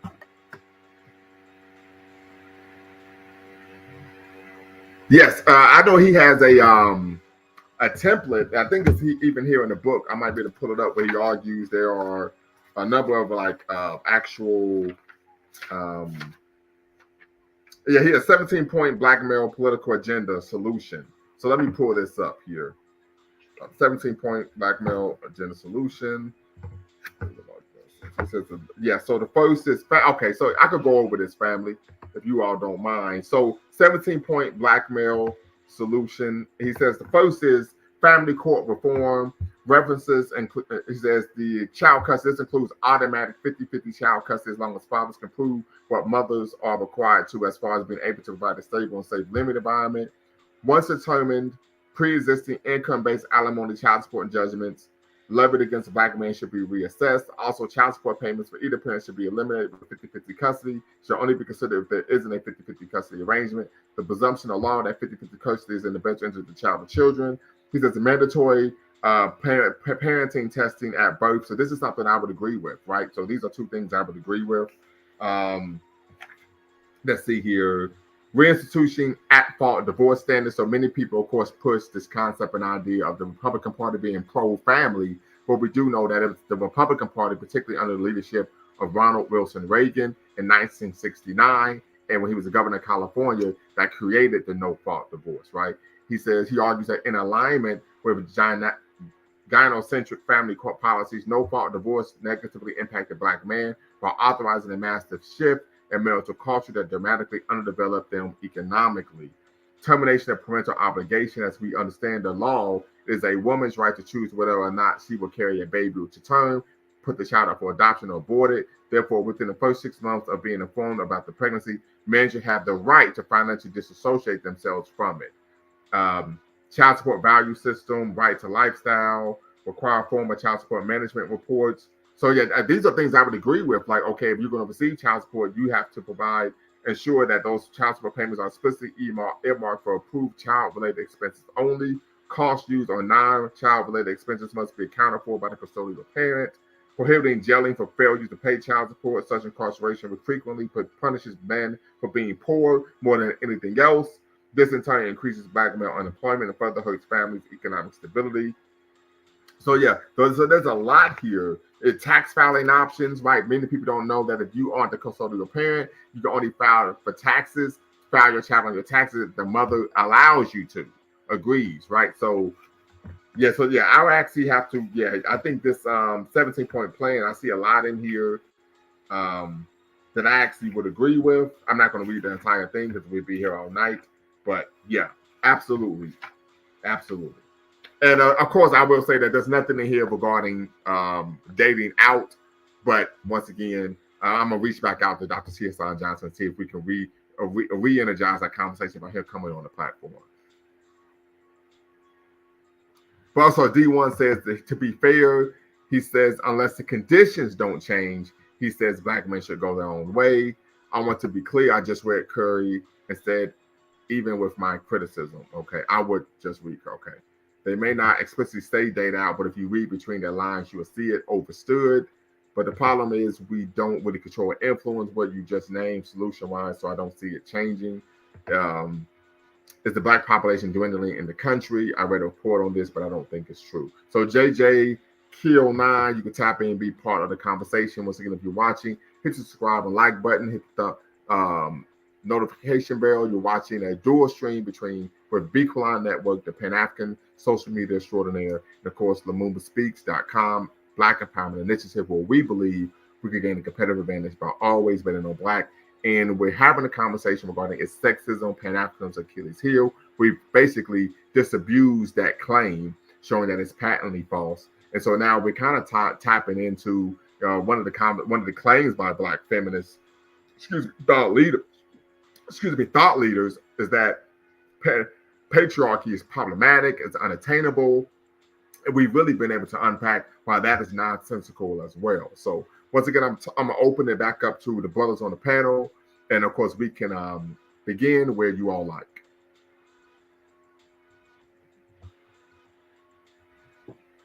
Well, I think there needs to be some settlement among the sisters themselves who purport to want protection and community with black men, um, because there are conflicting voices within their side of this discussion, and of course within ours as well.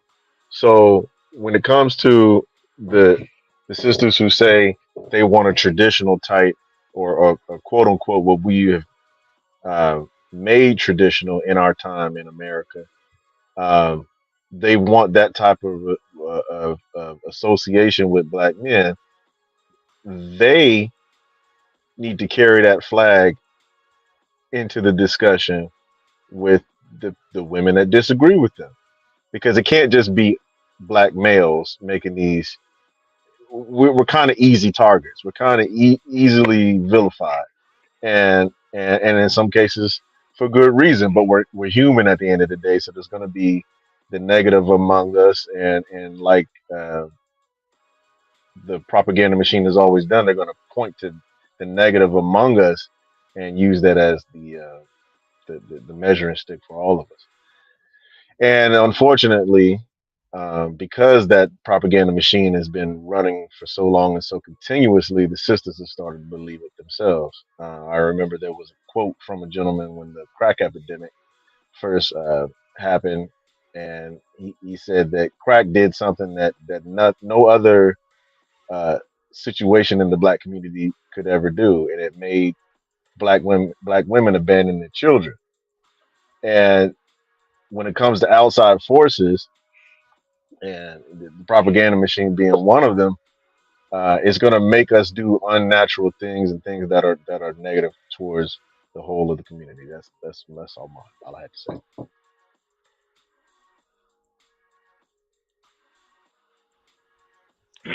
Hello, can you hear me? Yeah. Hello? Yeah, we can hear you just Yeah. fine. Okay, cool. Yeah, I would say that in today's financial or fiscal environment that we live in this country, it makes it difficult for the man and the woman, especially the African American man and woman, to align themselves to the traditional roles, feminist and masculine roles. being that it's hard to survive in the financial atmosphere that we live in today without a income household. So if you have a family who, both the man and the woman are out, being breadwinners for the family, who and then they both contribute to the wealth of the family, who is the head of the family. If we're all judged by our ability to gain finances, you know what I'm saying? Exactly. So um, until we get back into a world where women can stay home and raise the child, and men can be the breadwinners for the family, we're not going to be really able to go back to those traditional feminist and masculine roles. Well, maybe the feminists are right in that regard.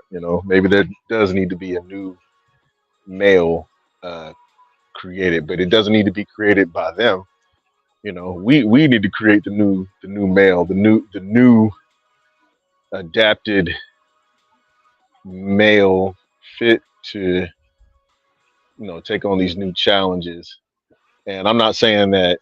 Um, I'm saying there needs to be balance. That's in all things there needs to be balance. So right now, what we have is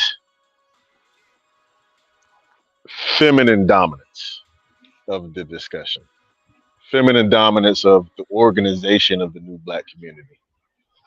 And you have males who've decided that that's a place where they want to hide. That's a place where they want to. The path of least resistance is just to go along with, that way of continuing the black community. And I think it's imbalanced and will prove itself to be that way.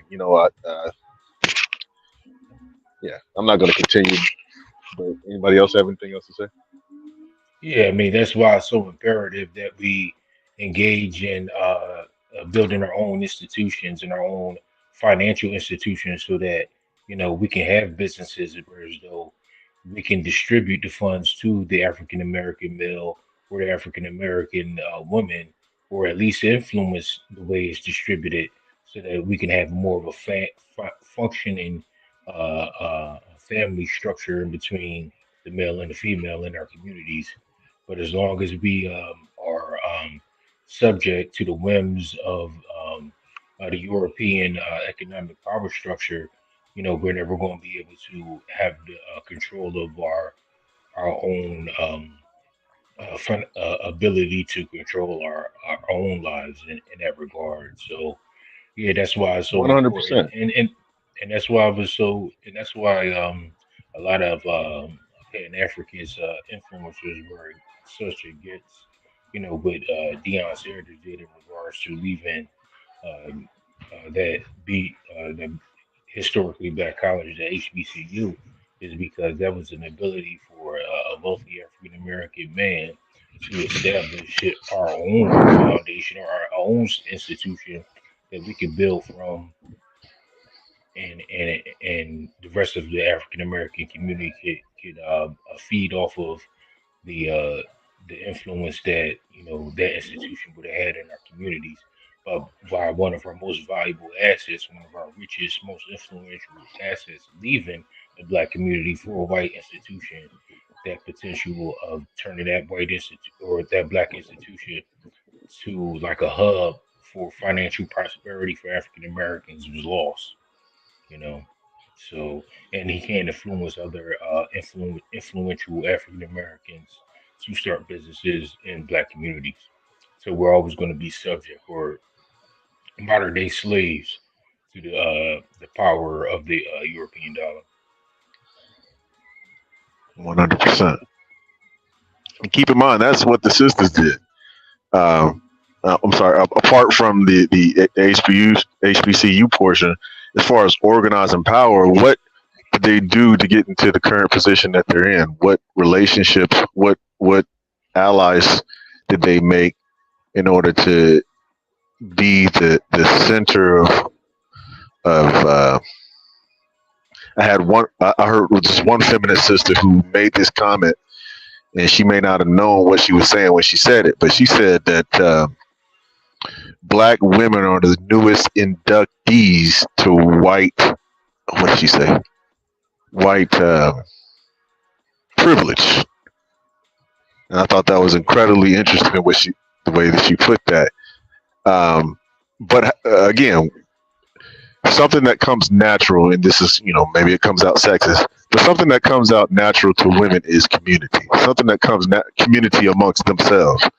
And if we're talking about changing the new black male, that's something that we have to do naturally. We have to kind of adapt as men do to stop being loners. We have to create community amongst ourselves so that we can distribute these benefits amongst ourselves and organize in a way that the sisters did. They did their thing, over the past 30, 35 years, the Black Girls Rock and all those different type of organizations that focused on female only benefits and the upliftment of their particular demographic. And at some point, someone who's better read than me on feminist literature, maybe it was Angela Davis or Bell Hooks, black women started seeing themselves as separate from black people, more so as a entity amongst themselves. And once they took that identity, then they could organize specifically as that, and we have a lot to answer for as black men. There's been a lot of trauma, no more trauma than there would be in any other human group, but because of our positioning as a community that's been attacked so much, this is the common claim amongst black feminists, that they had protected black men for so long and black men did nothing but traumatize them, you see. So in the instances that there was trauma coming from the black side, the black male side, we need to acknowledge that if we want to create community. I don't want to ramble on too much.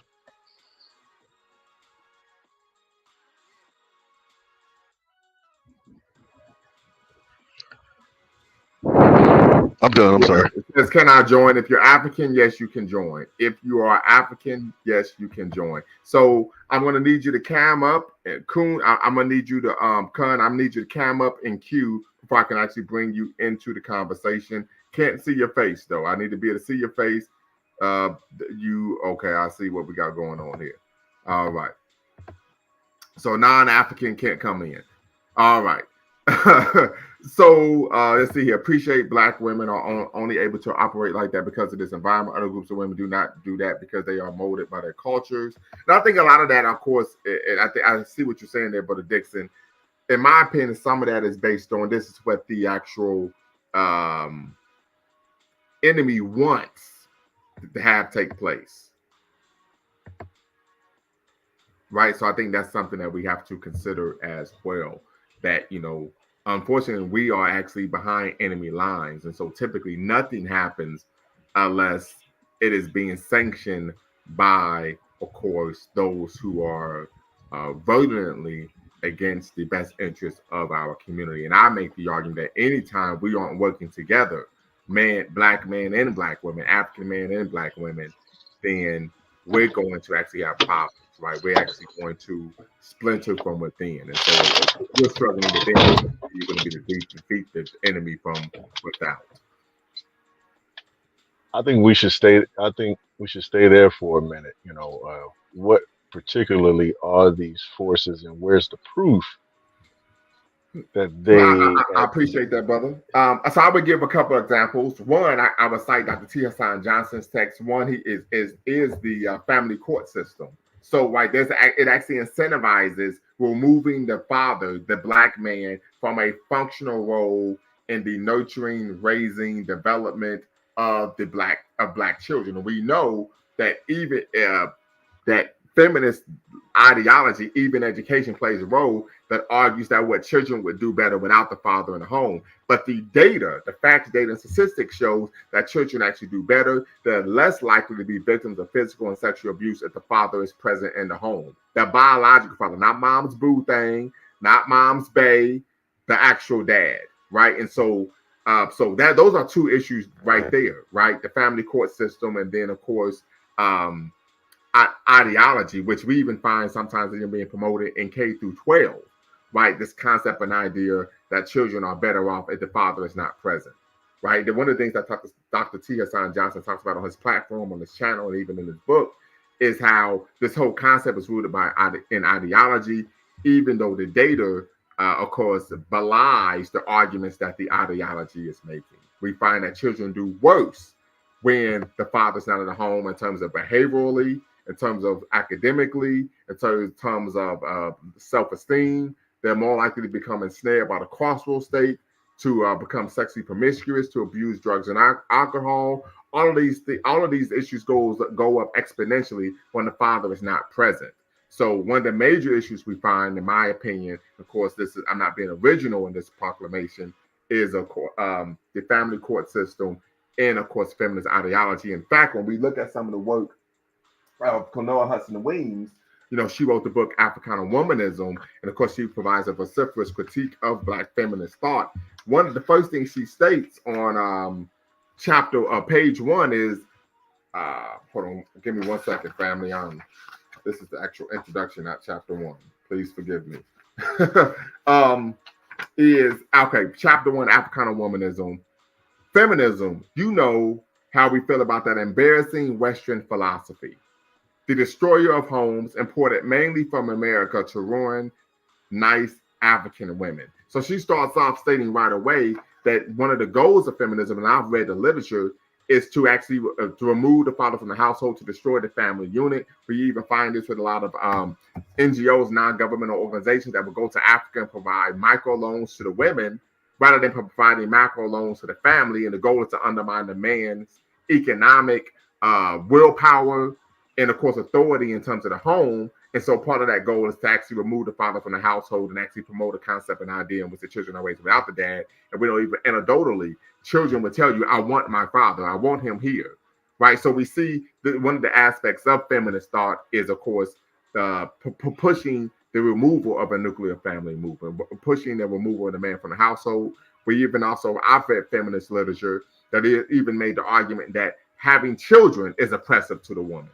Right, the expectation that women should be the primary nurturers of the child is oppressive, even though their bodies are made to do that very thing, right? So, like I said, I've read the literature. It's wild, right? Wild. I've actually read the literature, but this is the literature that people are, of course, reading. I would argue there's some indoctrination that's taking place, and as a result, you find many feminists, of course, choosing not to maybe have children, but even if they do have children, neglecting the responsibilities of motherhood.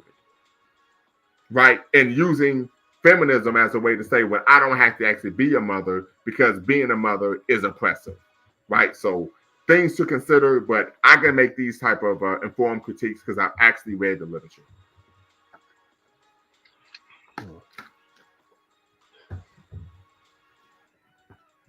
Well, this class of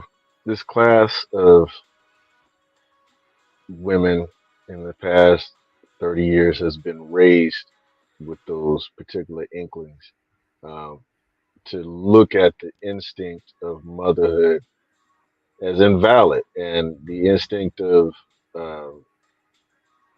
nature as invalid, or to question the impact of nature on societal norms.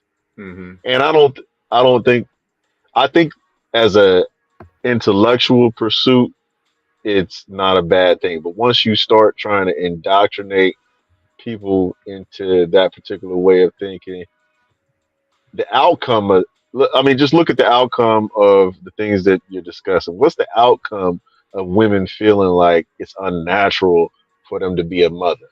These are ideas that have outcomes. And if we're not focused on is there a way to intellectually explain this to women so that they understand that it may be a negative? Have we really? So there's literature on it. What does the literature? I definitely want those list of those books that you've been reading. That way I can get into it and have a real critique myself. I got you. I'm gonna put it in here.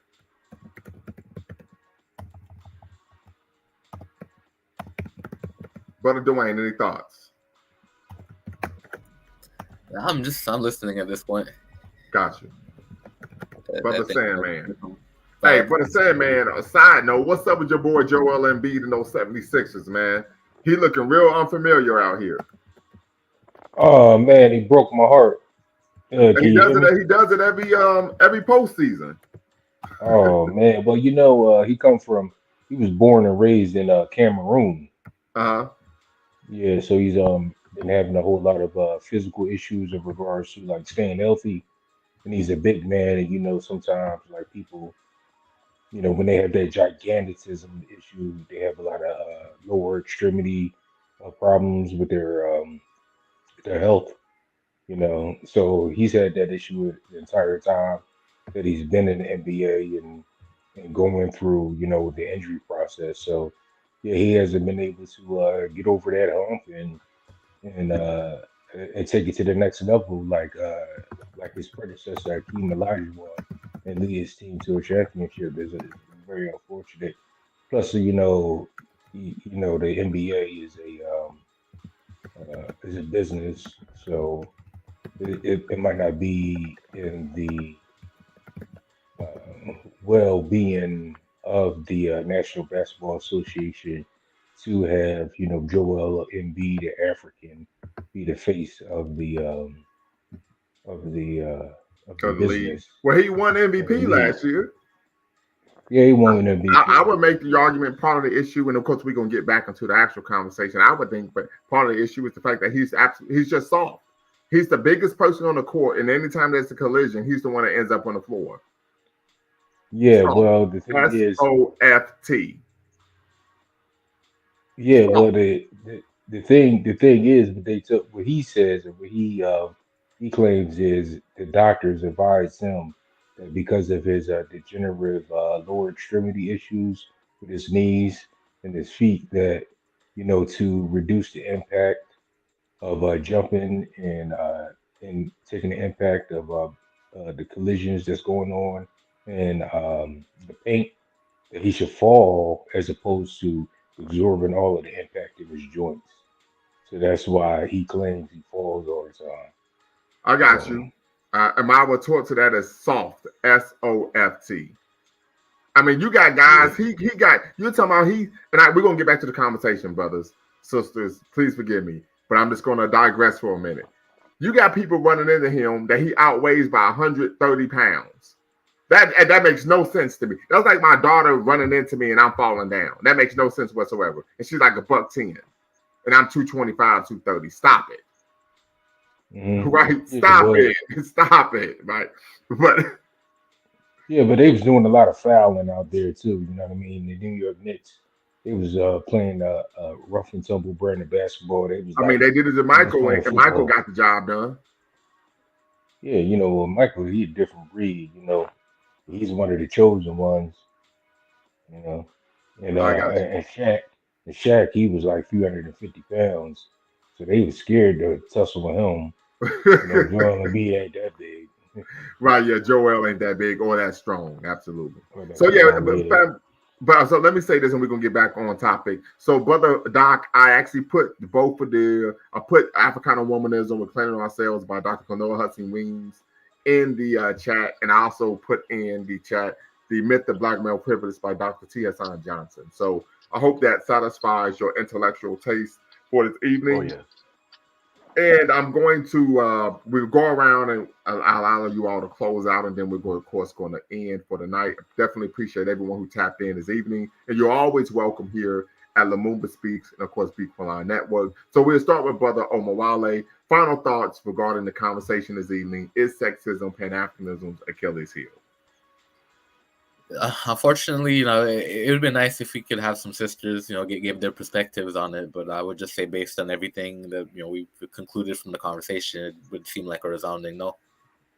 Very good, very good. And of course, just very quickly, because there may be some individuals who take umbrage, right? I get a lot of comments, right? The morning after is, of course, the conversation we had was rooted in history, the actual history of the movement, right? The history of the movement. And of course, as Brother Omawale said earlier in the broadcast, there may be some individuals who have made sexist comments, some individuals who have maybe engaged in behavior that was problematic and repressive to sisters in the struggle. But we do not find this being an overall theme, of course, in the movement. And even in the literature that I read, the critique that they had was the fact that when you learn about Pan-Africanism, it typically centers male leaders. They didn't make the claim that in these movements, women were omitted from engaging in leadership type of positions. So something to consider. Brother Sandman, what say you? Yeah, just yeah, just like I was saying before, it's all about the family structure. So if we got, a whole group, if our objective is to the promotion and the building up of the African American community, or not just the African American, but Africans in general, the family has to be a huge part of that foundation. So if we have, the women who bring life into this world, you know, to make more boys, to make more girls, to continue our lineage on through the generations. But those same people that are bringing life into this world are preoccupied with all of the hardships of leading the community. Um, that just doesn't seem like it's a viable concept to be able to have to juggle both of those issues. So I think you could say that sexism is the Achilles heel or Pan-Africanism, but I think that whole ideology is is false and misleading, being that there won't be any promotion of Africans in Pan-Africanism without the family, and you can't have the family without the women at home giving birth to children and helping raise the children. And so I want to play, black feminist advocate real quick, right? The argument they would make is, why do I have to be home raising the children while you're out doing, what are doing whatever with who knows who? Why do I have to be relegated to being in the home raising the children? You took it out of my mouth. That's the argument Oh that would be well, made. That would be the retort. well Yeah. that's a childish mindset, I believe. And I think that black women or women in general need to grow up. Like when you're a child, you think it's a child, and when you're an adult, you put childish things to aside. So if you know that your objective in this world is to bring forth life and help to mature that life so that they can lead the next generation of your lineage, then you should be focused on your objective as opposed to worried about being lit like Cardi B out in the street doing hot girl summer Right. and Well, worry and I about think I think I think that that is a good retort. I would even make the argument that I think that type of mindset or position is rooted in the fact that one would believe that being a nurturer of a child, being right, being a raiser of a child, uh, one would believe that that is not a position of power, right? And so I think that is part of the issue as well. I know Sister Sherzad Ali always talked about how black women took issue in numbers due to feminism for cooking for the family, but not understanding that when you are the chef of the family, right, then you are actually a nutritionist, and that's a very powerful position in the home. So I think some of that has to do with ideology. Maybe some would even argue that that is brainwashing there. But another retort that would be made as a black feminist perspective would be when you say that it's a childish perspective, some would argue that you're making the argument that women are inherently childish. Well, no, I'm not or saying that childlike in their thinking. women are inherently childish. I think that modern society has become childish and degenerate, and I think that social media and a lot of the influencers in the world are influencing our young people to engage in degenerate childish behavior. So let me ask you this, and I'm not picking on you. This is a legitimate question, so I'm not even playing black feminist advocate here. Do you think we should make space as a community for degenerate behavior? Um, I mean, it's part of entertainment, I suppose, but yeah, and no, I don't think so. I don't think that there should be a space for it in real life, only on television, and it needs to be like it needs to be controlled. It should be it shouldn't be so that young women can see Cardi B, screaming about her WAP, or young women can walk around, with their clothes very revealing, like Megan Thee Stallion, shaking their butt because they're not old enough or mature enough to make the proper decisions about themselves. So yeah, for entertainment purposes, yeah, sure, you can imagine yourself being any type of person, and if you want Right. to, watch something on television, that's fine. But in the actual community, no, I don't think that uh, a spot.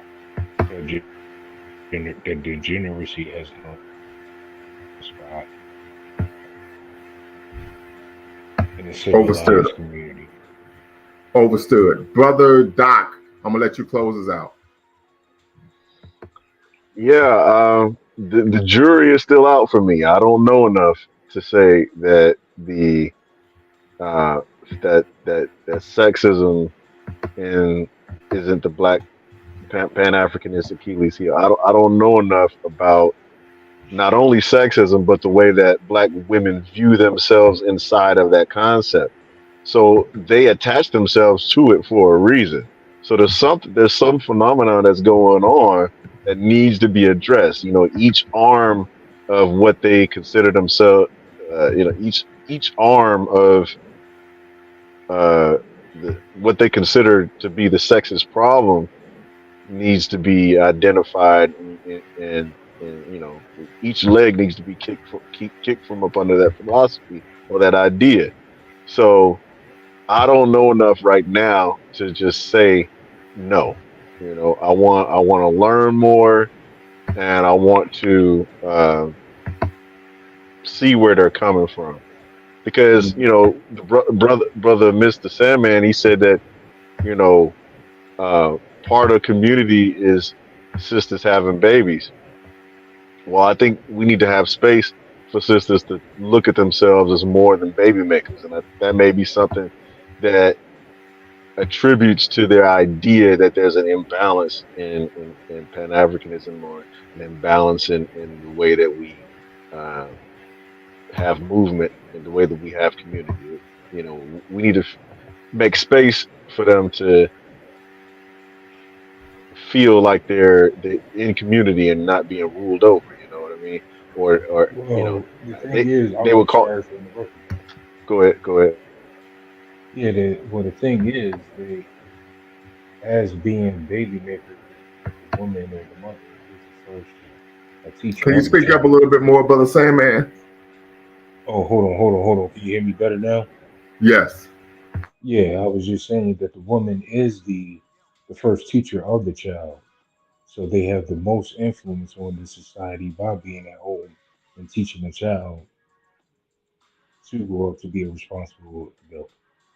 And of course, the man has influence over the child too, but the woman has more influence over the child. So by Right, but being at home, she has way more influence over the community raising children than she does, be running for senate, running for senator. yes, that's a great perspective on the woman's ability to have control over community through the way that she raises children. But in our position, or the black feminist academic position, they don't see the value in having children to begin with, or they don't see their value being expressed as women through having children. So how do we wrestle with the idea that children degrades them in some way? You know, I've seen a lot of feminist content on social media, and it's, you know, they take some very surprising takes, and that's why I seek to get on the inside of what they're thinking.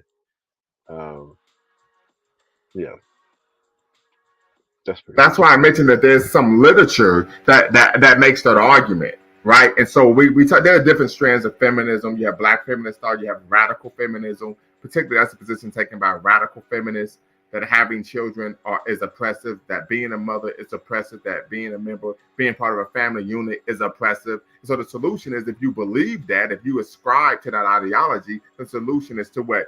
Remove yourself from that type of apparatus, that type of family unit. Yeah. So I would argue that if you are engaged with a woman who thinks that way, my advice would be to drop everything and run immediately. Literally, we can't do that, bro. We can't do that, brother. We can't. Here's the reason why I'm saying it. That was a bit tongue in cheek, but here's the reason why I'm saying this. In my opinion, that's someone who is going to be a provocative victim. They're going to view everything that you do as problematic. You open the door for them, you are being, what's the term that I want to use? If you open the door, you're not pedestalizing, but you're a chauvinist. No, not a chauvinist, but you're, golly, it starts with a P. When you're placating. Patronizing.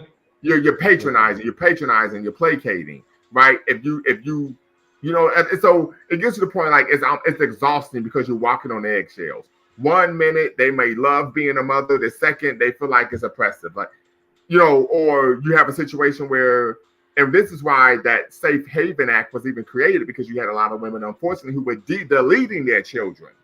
That's why the law was made in the 90s, where a woman, because a man can't do it, drop a child off at a hospital, fire station, or police station, because women were actually deleting their babies.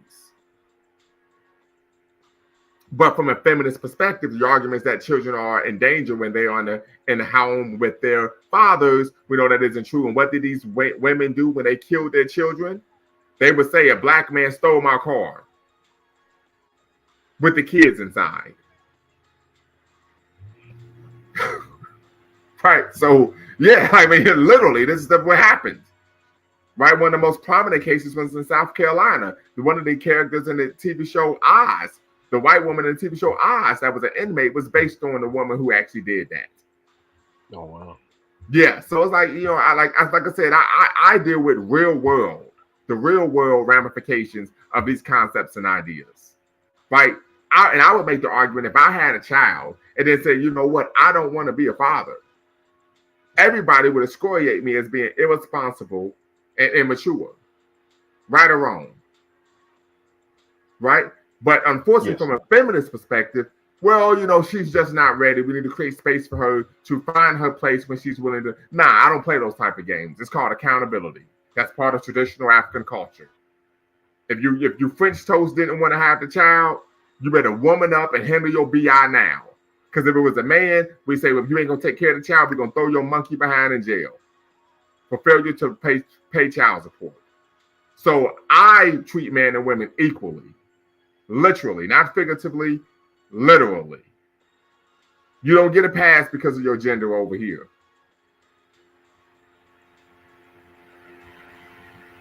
Yeah, and I would argue that giving sisters passes is what reinforces this negative behavior, this solipsistic worldview, this intellectually lazy discourse. And then, of course, we know that they're the first purveyors of culture to the child, so then the child ends up in a untoward situation.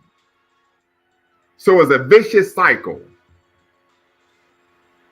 So when we talk about in the history of the movement, that there was always individuals and organizations seeking to empower the women because they knew the ramifications of what would happen to the next generation if we didn't push our women to be intellectual stewards, purveyors of knowledge, right? Thought leaders, right? What that's going to negatively affect the child, because the child's going to look at mom and say, well, mom is over here pop locking and dropping it, then that's what I'm going to do.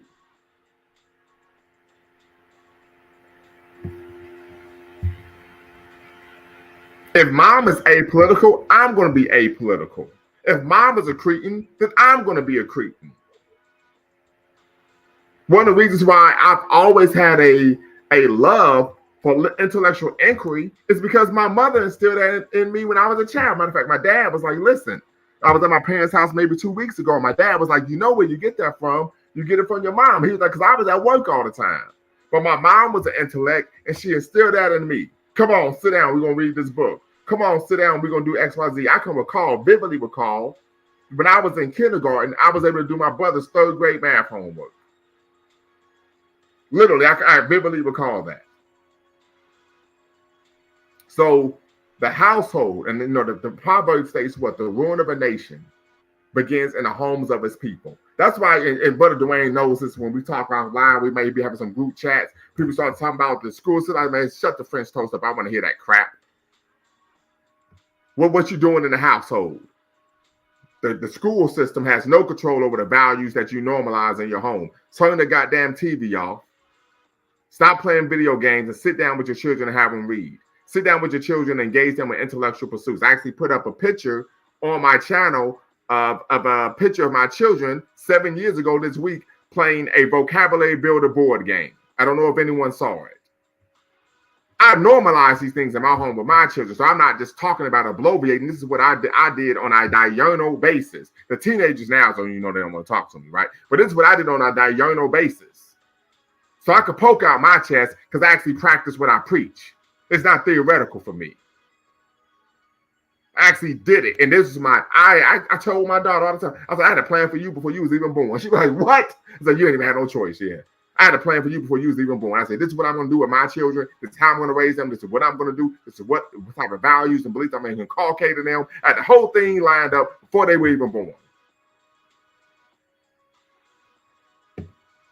So that's why I could take this position. I could stand on business.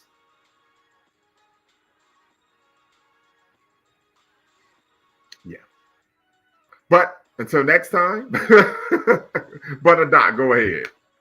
No. Thank you. That's all. Thank you. All right, so I appreciate you all tapping in. Until next time, y'all know what to do. Always bet on black. Peace.